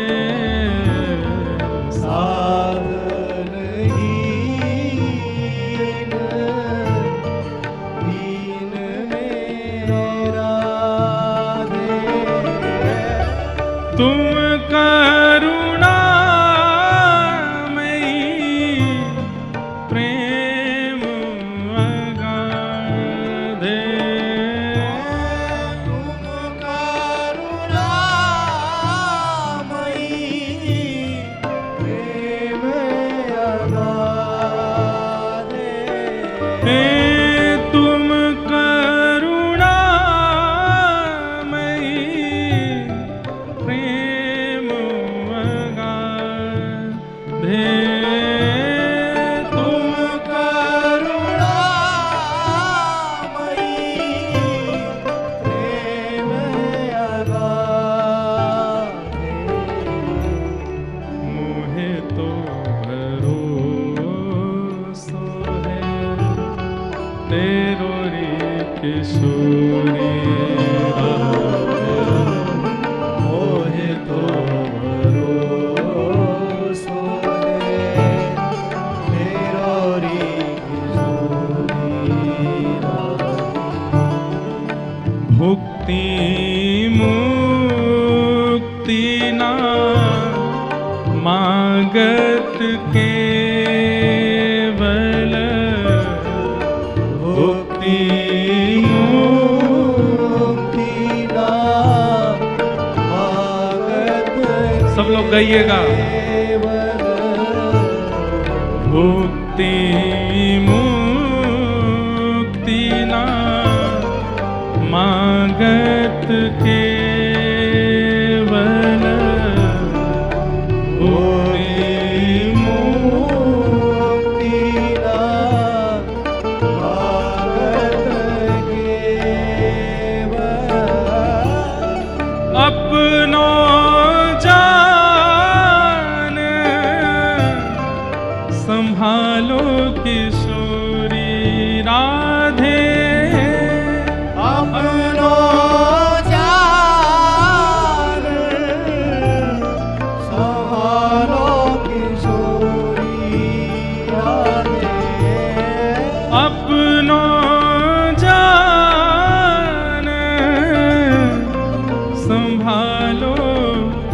किशोरी राधे अपनो जान संभालो किशोरी राधे मोहे तो भरोसो है तेरो रे किशोरी राधे मोहे तो भरोसो है तेरो री किशोरी तेरो रे किशोरी राधे तेरो री ओ तेरो रे किशोरी राधे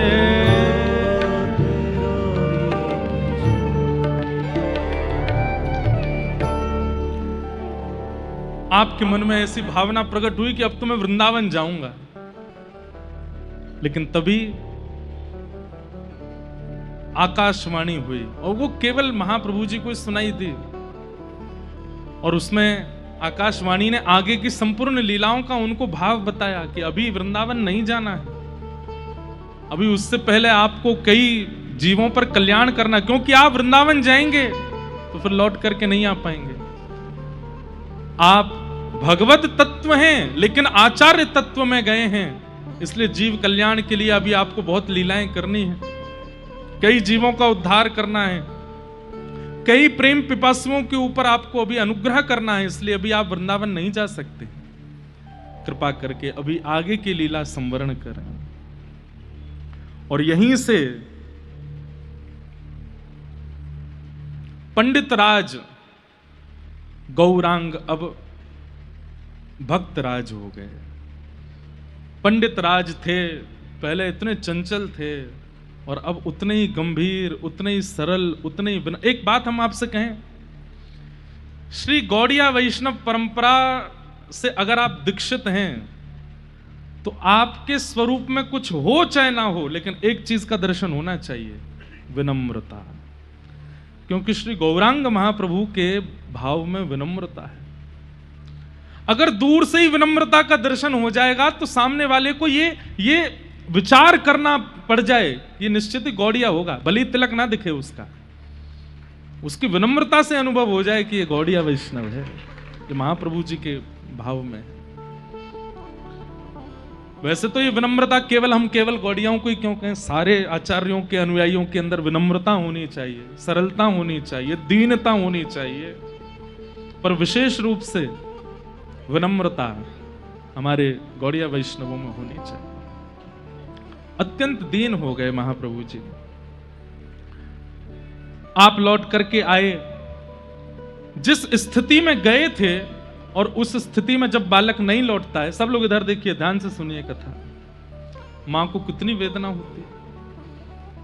आप जैसे ही लौट करके आए तो क्या देखती हैं कि विद्यार्थी दो कंधे पर हाथ लेकर के चल रहे हैं, अभी उम्र क्या है, 20 साल के हैं बस। दो विद्यार्थी नीचे से चरण उठाते हुए चल रहे हैं और आप कभी मूर्छित हो जाते हैं, कभी होश में आ जाते हैं, फिर मूर्छित हो जाते हैं, फिर होश में आते हैं, कभी रोने लग जाते हैं, कभी हंसने लग जाते हैं। वाग गदगदा द्रवते यस्य चित्तम रुदत्य भिक्षणम हसति क्वचिच्च विलज्ज उद्गायत नृत्यते च मदभक्ति युक्तो भुवनम पुनातु। कभी तो आपके शरीर में इतनी ताकत नहीं होती कि आप चल भी नहीं पाते, उठ भी नहीं पाते, और कभी ऐसा आवेश आता है कि सब पीछे दौड़ते हैं और महाप्रभु जी पकड़ में नहीं आते। जिस दिशा में वृंदावन है उस दिशा की ओर दौड़ने लगते। घर लौट करके आए, मां ने जब स्थिति देखी, सच्ची मैया से देखा नहीं गया महाप्रभु जी को, रो रो करके बेहाल हो गई। ये और जो उनके मौसा जी साथ में गए उनसे बोली, मैंने आपको किस लिए भेजा था, ये क्या करके लाए आप? बोले मां हमने कुछ नहीं किया है, पता नहीं कोई रोग लगा है, जाने कोई बाधा है, क्या है, पता नहीं क्या हुआ, हमें कुछ नहीं पता है। सच्ची मैया की तो ये हालत। विष्णु प्रिया जी निकल करके आती हैं और वे जब देखती हैं आंगन में बच्चे लेकर के बैठे, मानो जैसे कोई केवल देह पड़ा है, उसमें प्राण नहीं है। आकर के जब देखती हैं नेत्र लाल पड़ जाते हैं, रुदन करने लगती हैं। बड़े संकोच में पूछती हैं, ये ठीक तो है ना? बच्चे कहते हैं हाँ, श्वास चल रही है, थोड़ी देर पहले आवेश में आए थे लेकिन अभी नहीं पता है। आप बड़े धीमे से चलना। अच्छा, विष्णु प्रिया जी के बारे में सुनो। जब महाप्रभु जी तीर्थ यात्रा के लिए गया जी जा रहे थे तो माँ से तो आज्ञा ली, और माँ के बाद जब अपनी पत्नी के पास गए तो बोले अभी हमारे विवाह को 3 महीने हुए हैं, पर गृहस्थाश्रम में आने के बाद पत्नी की आज्ञा भी आवश्यक होती है, आप आज्ञा दें मैं तीर्थ यात्रा पर जाऊं। तो ये सुनते ही वो चरणों में गिरे, बोले कि आप बिल्कुल ये विचार ना करें, आपको मुझसे जीवन में कभी किसी आज्ञा की आवश्यकता नहीं है, आप मेरे प्राणनाथ हैं, मेरे जीवन धन है, आप जो सोचेंगे जो करेंगे सब मुझे स्वीकार है, लेकिन मैं आपसे एक आज्ञा चाहती हूं। तो महाप्रभु जी कहते क्या? बोले मैं आप जितने दिन बाहर रहेंगे उतने दिन में अन्न सेवन नहीं करूंगी, और जब आप लौट करके आएंगे और आप अन्न सेवन करेंगे आपका उच्छिष्ट, उसके बाद मैं अपना व्रत खोलूंगी। महाप्रभु जी बोले नहीं देवी ऐसा नहीं, ये इसकी आज्ञा बस आप मुझे दें। महाप्रभु जी ने आज्ञा दी और फिर 2-3 नियम बताए। बोले सुनो, कृष्ण उपासना करना, राम उपासना करना, नृसिंह भगवान की उपासना करना, सब उपासना पद्धति बताने लगे। तो विष्णु प्रिया जी बोली कृष्ण कौन है? बोले परमात्मा, नंद जी के लाला, आदि आदि सब बता। बोले मेरे लिए तो आप ही कृष्ण हैं। राम कौन है? बोले मेरे लिए तो आप ही राम हैं। मैं तो आपको ही पर ब्रह्म मानती हूं और मेरे लिए ब्रह्म आप है, मैं तो केवल गौर गौर भजूंगी, मैं तो केवल आपको भजूंगी। और आज जब गौरांग महाप्रभु लौट करके आए हैं तो उनकी पत्नी की स्थिति, वो देख नहीं पा रही हैं उनके रूप को। तभी आपको होश आता है और आप होश में आकर के जैसे बैठते हैं ढूंढने लगते हैं, कहां है श्याम सुंदर, कहां है मधुसूदन, अभी कन्हैया यहीं थे ना पास में, कहां चले गए? अपनी मैया से कहते हैं अरे मैया तू बता कहां है? सच्ची दौड़ करके आती हैं, हृदय से लगाती हैं, गौरांग आप कौन हैं? और जब ये बात पूछते हैं कि आप कौन हैं, सच्ची मैया तो व्याकुल हो जाते हैं। यहां दूर बैठी विष्णु प्रिया जी तो और भाव व्याकुल हो गई कि कहीं मुझे ना भूल गए हूं, मेरा तो आश्रय ही है। बंधुओं, अत्यंत गंभीर है गौर लीला। आज भी हमारे वृंदावन में अगर कोई गौर चरित्र कहता है या गौर लीला का दर्शन करता है तो वहां पर पहले ही बाहर बोल देते हैं कि आने वाले कृपा कर जब तक लीला पूरी ना हो जाए ना, और लीला प्रारंभ होने के बाद कोई ना आवे, क्योंकि ये लीला लीला नहीं है, ये प्रत्यक्ष है।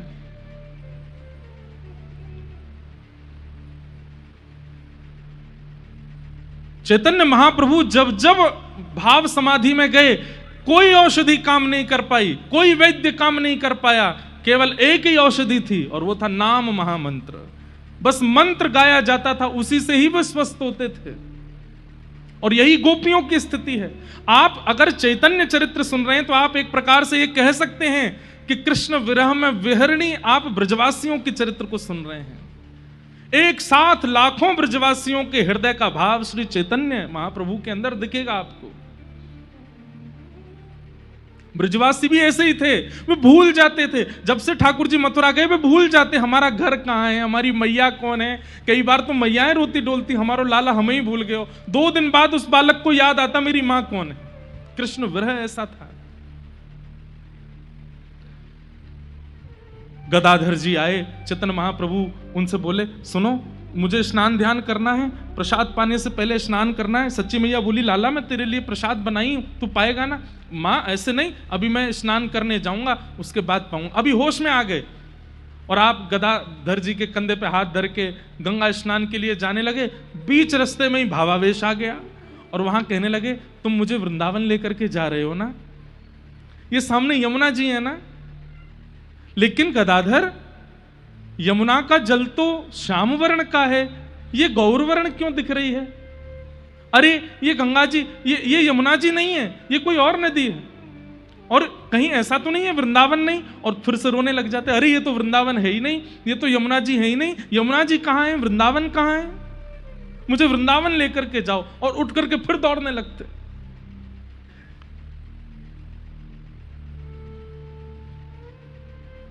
प्रेम की ऐसी अद्भुत पराकाष्ठा। बंधुओं, जिस अवस्था में चैतन्य महाप्रभु अभी हैं, यह अवस्था तक भी आज भी जीव पहुंच सकता है प्रेम की स्थिति में। बस इस अवस्था के बाद की जो अवस्था है, वो अवस्था श्री जगन्नाथ महाप्रभु की है कि शरीर पिघल जाएगा।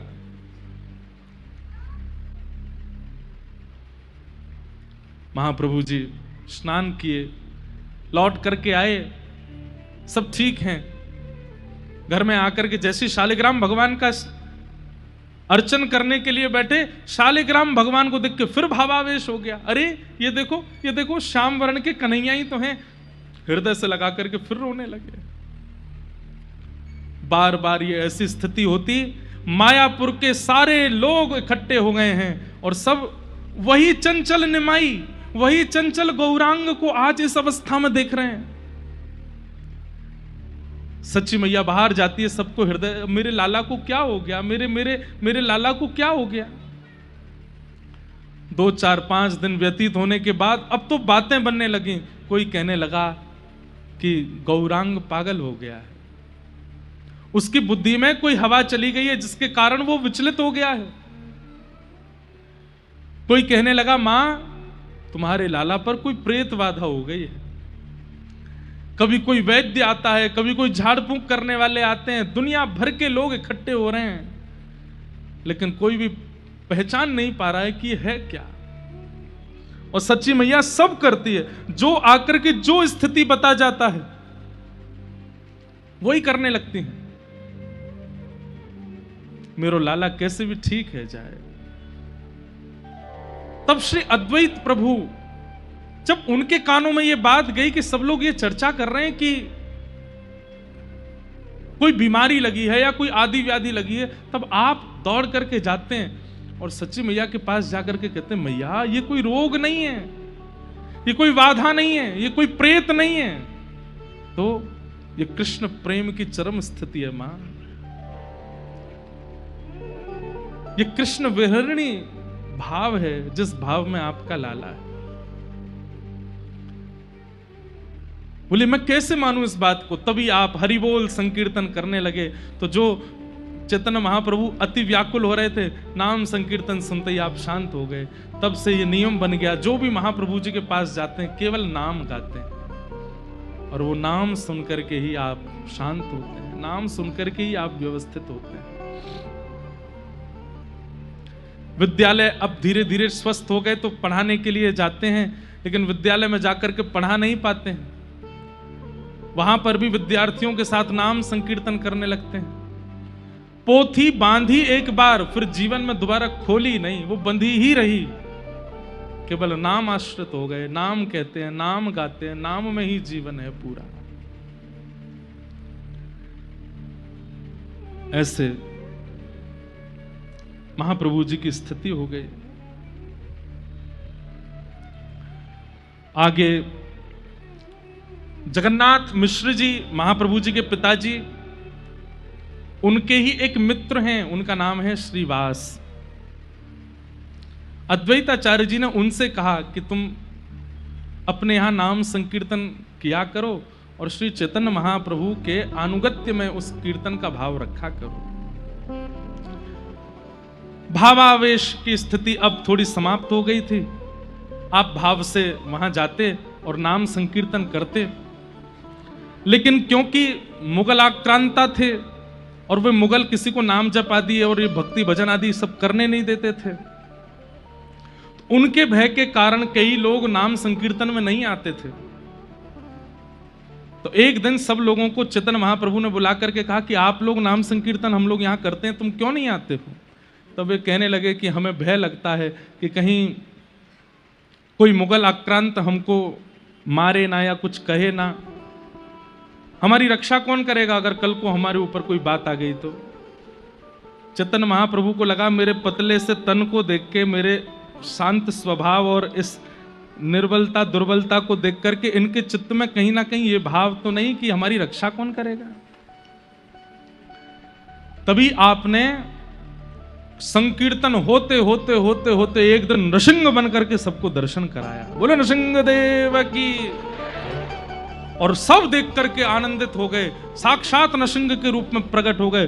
थोड़ी देर में ही आप वराह बन गए और वराह नृसिंह दोनों रूपों का दर्शन करा के पुनः आप चैतन्य बन गए और सबके चित्त में विश्वास दिला दिया कि चिंता नहीं करो, अगर कल को नाम संकीर्तन भजन संकीर्तन में कोई बाधा आएगी तो हम नृसिंह रूप धारण करके उसका वध कर देंगे, लेकिन आपके भजन में विक्षेप नहीं आएगा। और इस भाव से और भीड़ जुटने लगी। पूरी मायापुरी एवं बंगाल के कोने कोने में चैतन्य महाप्रभु के नाम और उनके भाव और उनके प्रेम की स्थिति पहुंचने लगी।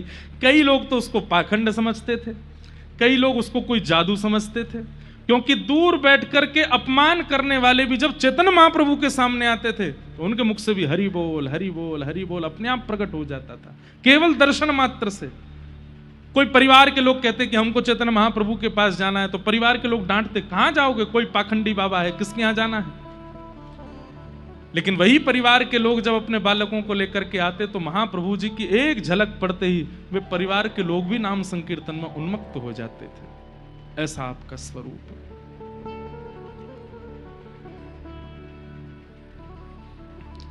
नृसिंह भगवान बन करके, वराह बन करके दर्शन कराए।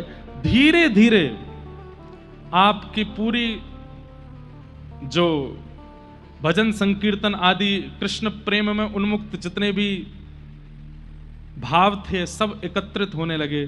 श्री नित्यानंद जी महाराज, श्री हरिदास ठाकुर जी, श्री पुंडरीक जी, श्री विद्यानिधि जी, श्री सार्वभौम जी, वासुदेव जी, मुकुंद जी, गदाधर जी, अद्वैताचार्य जी, सब धीरे धीरे एकत्रित होने लगे। एक जगह इकट्ठा होकर के सब संकीर्तन करते हैं और सब यहीं से ही कृष्ण भक्ति के प्रचार के प्रवचन महाप्रभु जी से श्रवण करते हैं। एक काजी था जिसका नाम चंद खां था। एक बार महाप्रभु जी के अनुगत्य में संकीर्तन भजन करने वाले एकांत में बैठ करके कीर्तन कर रहे थे कुछ लोग। तभी वहां काजी खां पहुंचा और उसने जाकर के उनके मृदंग तोड़ दिए, उनके कांसे आदि सब फेंक दिए और उन सब के केश पकड़ लिए। बोले आइंदा अगर मुझे कभी संकीर्तन की ध्वनि सुनाई दी तो मैं तुम्हें जीवित नहीं छोड़ूंगा।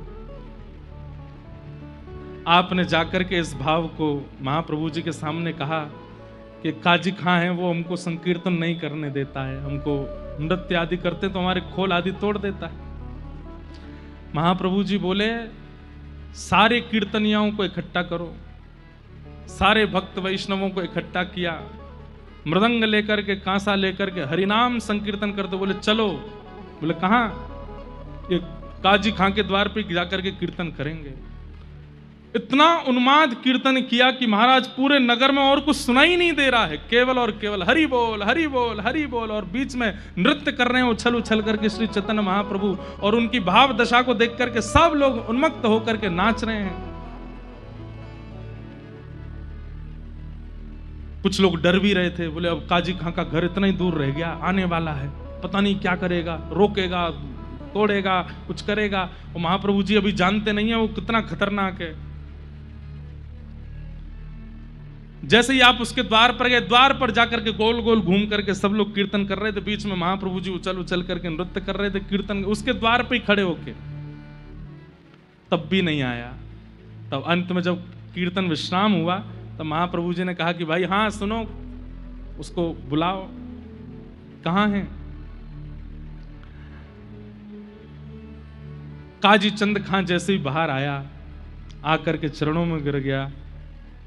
बोले तुम एक बात बताओ, कुछ दिन पहले संकीर्तन हो रहा था, तुमने जाके वहां खोल फोड़ दिए, तुमने सबके कांसे आज से सब फेंक दिए, मंजीरा छीन लिए और डराया धमकाया सबको कि आज के बाद कीर्तन मत करना।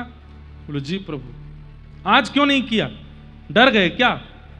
इतने सारे वैष्णवों को देखकर, और तुमको भय की क्या आवश्यकता, तुम्हारे पास तो इतनी सेना है, तुम चाहते तो आक्रमण करते। आज क्यों नहीं कहा कुछ भी?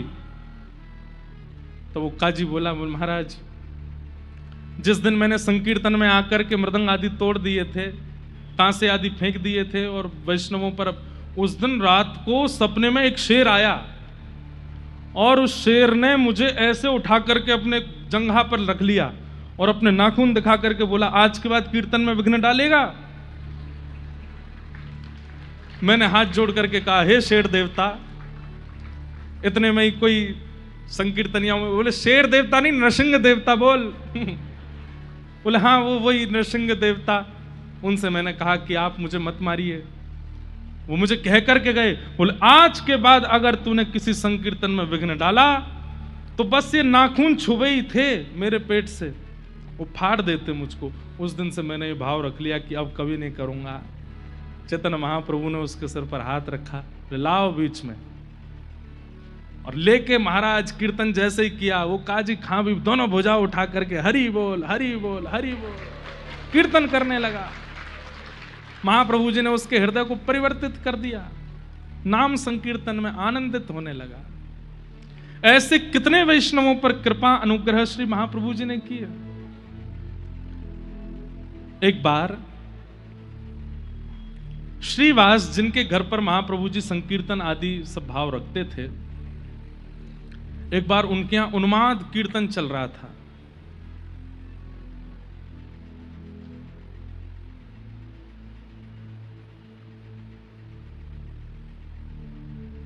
उन्माद कीर्तन, सब नाच रहे थे, गा रहे थे, हरि हरि बोल बोल करके सब कीर्तन कर रहे थे। इतने में ही श्रीवास जी का पुत्र, वो बहुत दिनों से बहुत बीमार था, और आज यहां उन्माद कीर्तन चल रहा था और वहां कक्ष में उसने अपने प्राण त्याग दिए। श्रीवास जी की पत्नी रोते हुए बाहर आई, तभी श्रीवास जी ने उसको देखा और देख करके तुरंत पत्नी को लेकर के भीतर गए। बोले क्या हुआ?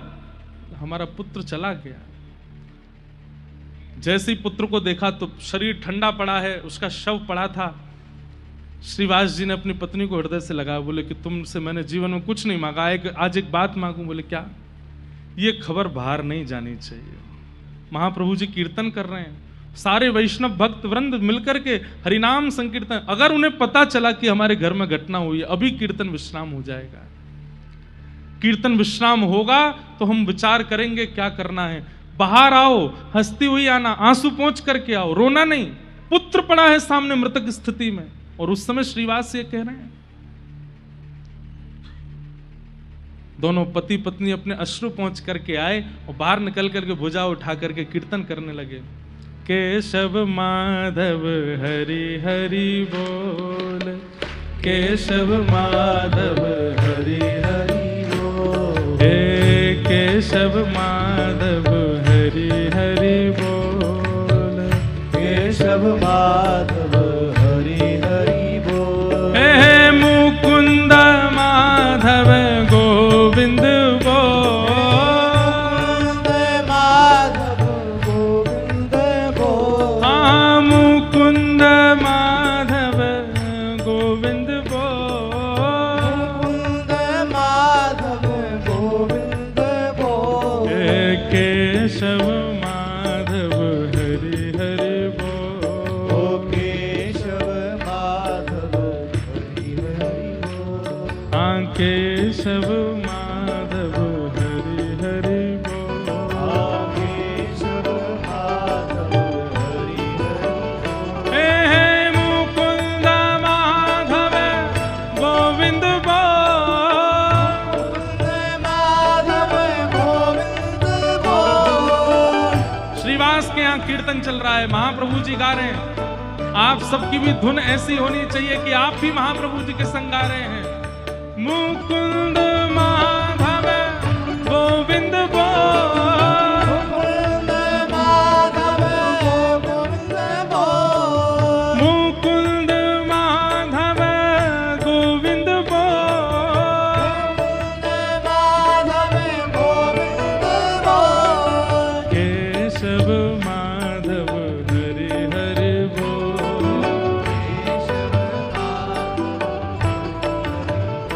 हाँ केशव माधव हरि हरि बोल।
कीर्तन कर रहे हैं, नाच रहे हैं, और अचानक ही श्री चैतन्य महाप्रभु के चित्त में, अच्छा आप सब खड़े होके नाच रहे थे क्या? बैठ जाओ, विराजो विराजो विराजो, जल्दी बैठो। कीर्तन करते करते अचानक महाप्रभु जी के भाव में सूक्ष्मता आ गई।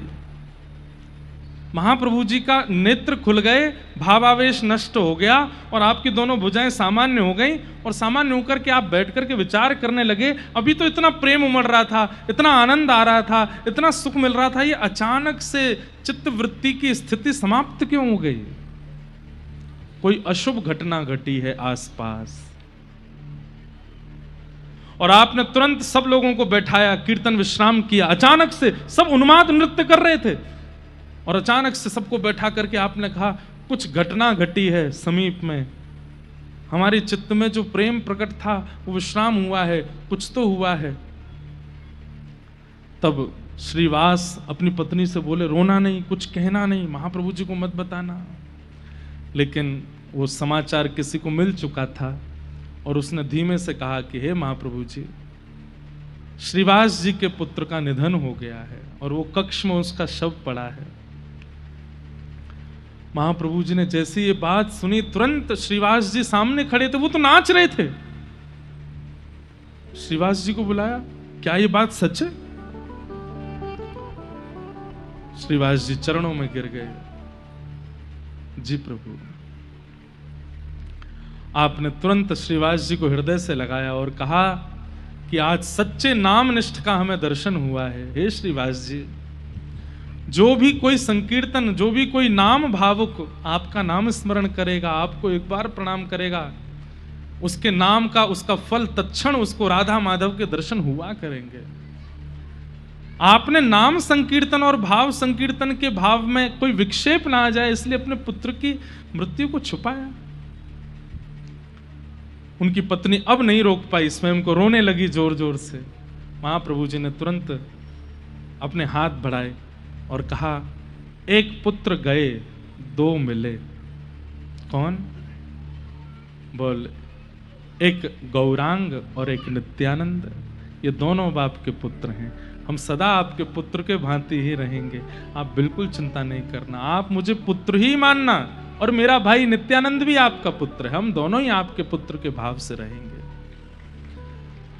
सब व्याकुल हो गए। महाप्रभु जी ने तुरंत उस बालक की जीवात्मा को वहां प्रकट कर दिया, और प्रकट करके, जिस प्रकार भागवत जी में कथा आती है, एक राजा थे, उन राजा के पुत्र मृत्यु पर वो जैसा व्याकुल हुआ, उसके पुत्र की आत्मा प्रकट हुई, ऐसी वहां आत्मा प्रकट करा करके सबको ब्रह्म ज्ञान करा दिया कि कोई किसी का नहीं है। इसलिए रुदन करना ये शरीर का धर्म है, स्वाभाविक है कि कोई अपना जाता है तो रुदन होता है, परंतु वास्तविकता में वो अपना है नहीं। इस पर खूब गूढ़ विवेचन महाप्रभु जी ने किया। महाप्रभु जी इस प्रकार भाव में रहते। आप कृष्ण लीला कराते थे, और कृष्ण लीला पूरी, किसी पात्र को कुछ बना देते, किसी को कुछ बनाते, किसी को कुछ बनाते, सबको बताते तुमको ये बोलना है, तुमको ऐसे करना है, तुमको ये करना है, और स्वयं राधा रानी बनते, और स्वयं किशोरी जी के भाव से आते, और कोई एक कृष्ण बनते, नित्यानंद जी कोई कृष्ण बनाते, और स्वयं श्री राधा भाव के साथ में आते, और थोड़ी देर लीला करने के बाद वहीं मूर्छित हो जाते, मूर्छा में चले जाते। ऐसी महाप्रभु जी की लीला। अब धीरे से आपके मन में यह भाव आने लगा कि अब संसारी व्यवहार मुझसे निभ नहीं रहे हैं। तब आप अपने घर गए और सच्ची माता और विष्णु प्रिया दोनों से कहा कि अब मैंने एक निर्णय लिया है, आपकी आज्ञा चाहता हूं। उन्होंने कहा, क्या निर्णय है? बोले, अब मुझे सन्यास लेना है। सन्यास नाम सुनते ही मां तो बोली, मैं तो पहले ही डरी हुई थी, एक बेटा चला गया, दूसरा भी ना चला जाए।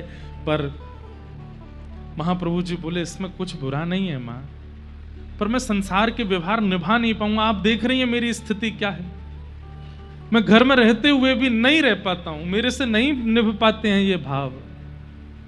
अब मैं सन्यास लेना चाहता हूं, आप आज्ञा दें। सच्ची मैया तो बहुत व्याकुल हो गए, रुदन करने लगे। बार बार महाप्रभु जी हृदय से लगाते हैं। सामने विष्णु प्रिया जी हैं, परम पवित्र जीवन है उनका, वे तो इनकी आज्ञा के आगे कुछ बोलती नहीं है। महाप्रभु जी बोले आप भी आज्ञा करें। विष्णु प्रिया जी भावुक हो गए, बोली मैंने तो आज तक आपसे कुछ कहा ही नहीं, आप जिस इच्छा में रहते हैं वो इच्छा मेरी इच्छा रहती है। व्याकुल हुए सच्ची मैया और श्री विष्णु प्रिया जी, अद्वैतानंद जी आदि सबने आकर के उनको बहुत समझाया।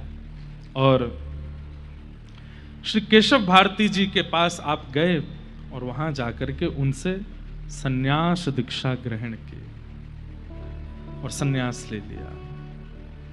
जैसे ही आपकी सन्यास दीक्षा हुई, अब एक बहुत सुंदर बात सुनिए। महाप्रभु जी बड़े सुंदर थे, ऐसे सुनहरे बाल और पीत वस्त्र जब आप पहन करके निकलते थे, आजान बाहु, लंबी लंबी भुजाएं आपकी, और जब आप अपने भवन से निकलते थे तो इतनी भीड़ चलती थी आपके साथ में। तो महाप्रभु जी को लगता था, जब वो कीर्तन कराते थे, इतने लोग नृत्य करते थे, महाप्रभु जी को लगता था कि ये सब वास्तव में कीर्तन के ही भाव में नृत्य करते हैं या ये केवल हमारे लटके झटके पर कहीं मोहित तो नहीं हो रहे हैं। अब महाप्रभु जी बैठते भी थे तो बैठने की भी उनकी जो पद्धति थी वो ही कईयों का चित्त हरण कर लेती थी। और कभी कभी चलते चलते जब अपने केशों पर हाथ फेरते तो कई लोग उसी भाव से आनंदित हो जाते। कहां तक कहें, उनके रों कूप के जो ये थे, ये भी गौर थे, ये भी सुनहरे थे। महाप्रभु जी कभी गंगा स्नान करके आते तो लोग बाग वनों में छुप करके अटारियों और कोई डाल पर बैठा, कोई कहीं बैठा, वहीं से देखते थे उनके रूप माधुरी को। आज महाप्रभु जी के मन में यह भी आया कि बहुत भीड़ हो गई है और स्वरूप की भीड़ ज्यादा है, प्रभाव की भीड़ ज्यादा है, थोड़ा इस भीड़ में भी देखें कितने रुकेंगे, कितने जाएंगे, कितने टिकेंगे।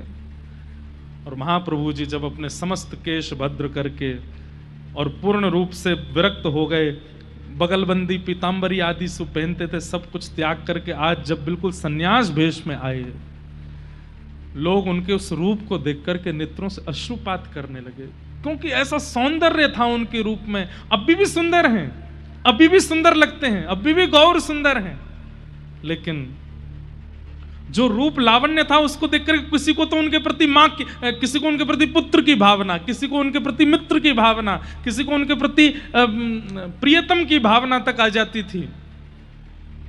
लेकिन एक क्षण भी त्याग करने में संकोच नहीं किया और सब कुछ त्याग दिया। और आज जब सन्यास रूप में आए थे तो महाप्रभु जी के वास्तविक भाव और संकीर्तन से जुड़े हुए जो लोग थे वे ही रुके। बाकी लटके झटके रूप आदि पर जो मोहित, वो सब धीरे धीरे वहां से प्रस्थान कर गए। महाप्रभु जी बोले अच्छा है, अब सच्चे हैं साथी में, और अब ऐसे ही आगे की यात्रा पर हम जाएंगे। और महाप्रभु जी अब विरक्त होकर के सन्यास लेकर के आगे यात्रा करेंगे। हमें तो आज भाव था कि महाप्रभु जी को जगन्नाथपुरी तक पहुंचाएं, पर अभी बीच में बहुत कथाएं हैं। और महाप्रभु जी जब जगन्नाथपुरी जाएंगे और जगन्नाथपुरी में जो लीला होगी, श्री महाप्रभु जी स्वयं जगन्नाथ ही हैं, जगन्नाथ जी से ही प्रकट हुए हैं, और जगन्नाथपुरी जब पहुंचेंगे तो फिर उनकी जो इस लीला का भाव आप लोग दर्शन करेंगे, जो श्रवण करेंगे, वो अद्भुत है, अत्याद्भुत है।